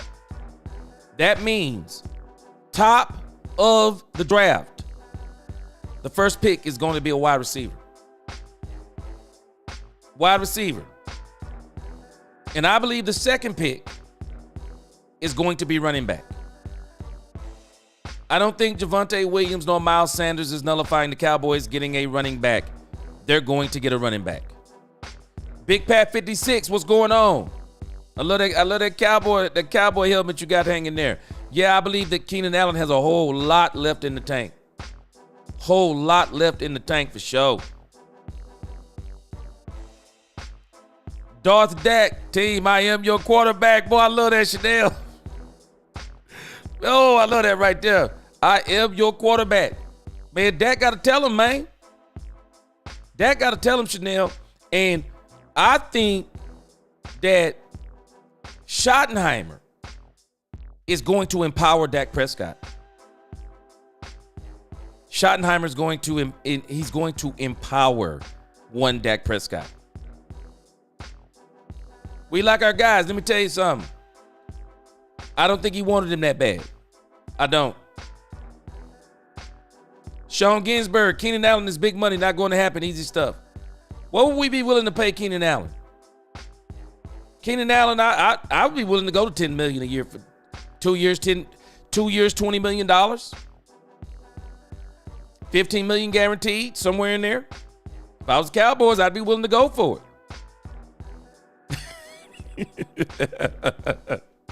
DC said I tricked her. Keenan Allen or Ted McMillan, both of them. Hey, Iceberg, we say in the hood, we don't say BOTH, THEM. We say BOFF apostrophe EM. Both of them. Both of them. We want Keenan Allen and Ted McMillan. Keenan Allen doesn't need to stop the Cowboys' business of getting a wide receiver. Got to get him. Lewis, man, I'm hoping I hear Calais Campbell too, man. I do. Yes, sir. Hey, Dominique, where we come from is both. Both of them. We want both of them. We like our guys. He said we don't. He said not Ted. Dominique, I'm on my channel right now. Be smart, buddy. Yeah. Yeah. Hey, them KJs for sure, man. I am your quarterback. Make that shirt. That's crazy. Also, that other one, too. That violent thing, that violent hashtag. That's crazy, too. All right, guys. Hey, great show. Great chat today. Appreciate everything y'all do, man. I'm about to get out of here. No new news for the Cowboys. But if something break tonight, I'm gonna get back on tonight if something break. Hey, you said it, Chanel. No go. No go for Cooper Kupp. You're right. Cowboys said no thank you. They said no thank you on him. Hey, Jared. Hey, as soon as I get off here, I'm about to go make that video, my brother. I'm about to go make that video. I'll be dropping that video probably. It'll be touching down about 8 o'clock. Yes, sir. About 8 o'clock. That Bama boy, what's going on? Good to see you, man. All right, y'all. Appreciate all of y'all. Hey, Dot, what's going on? Oh, yeah, Jerry loves the value. All right. All right, guys. Again, I appreciate all of you. Appreciate you, Cowboys Nation. We'll be back soon. Should be tomorrow. Until the next time, let's talk Cowboys, where we talk facts. Peace.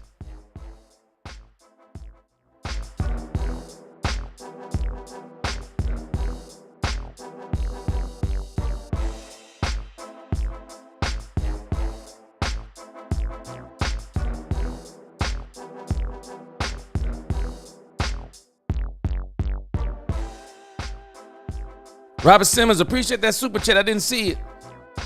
Okay, yeah, I did see this one. Okay, I thought it was Kyrie Elam that you were talking about. All right, I got you. All right, guys. Peace.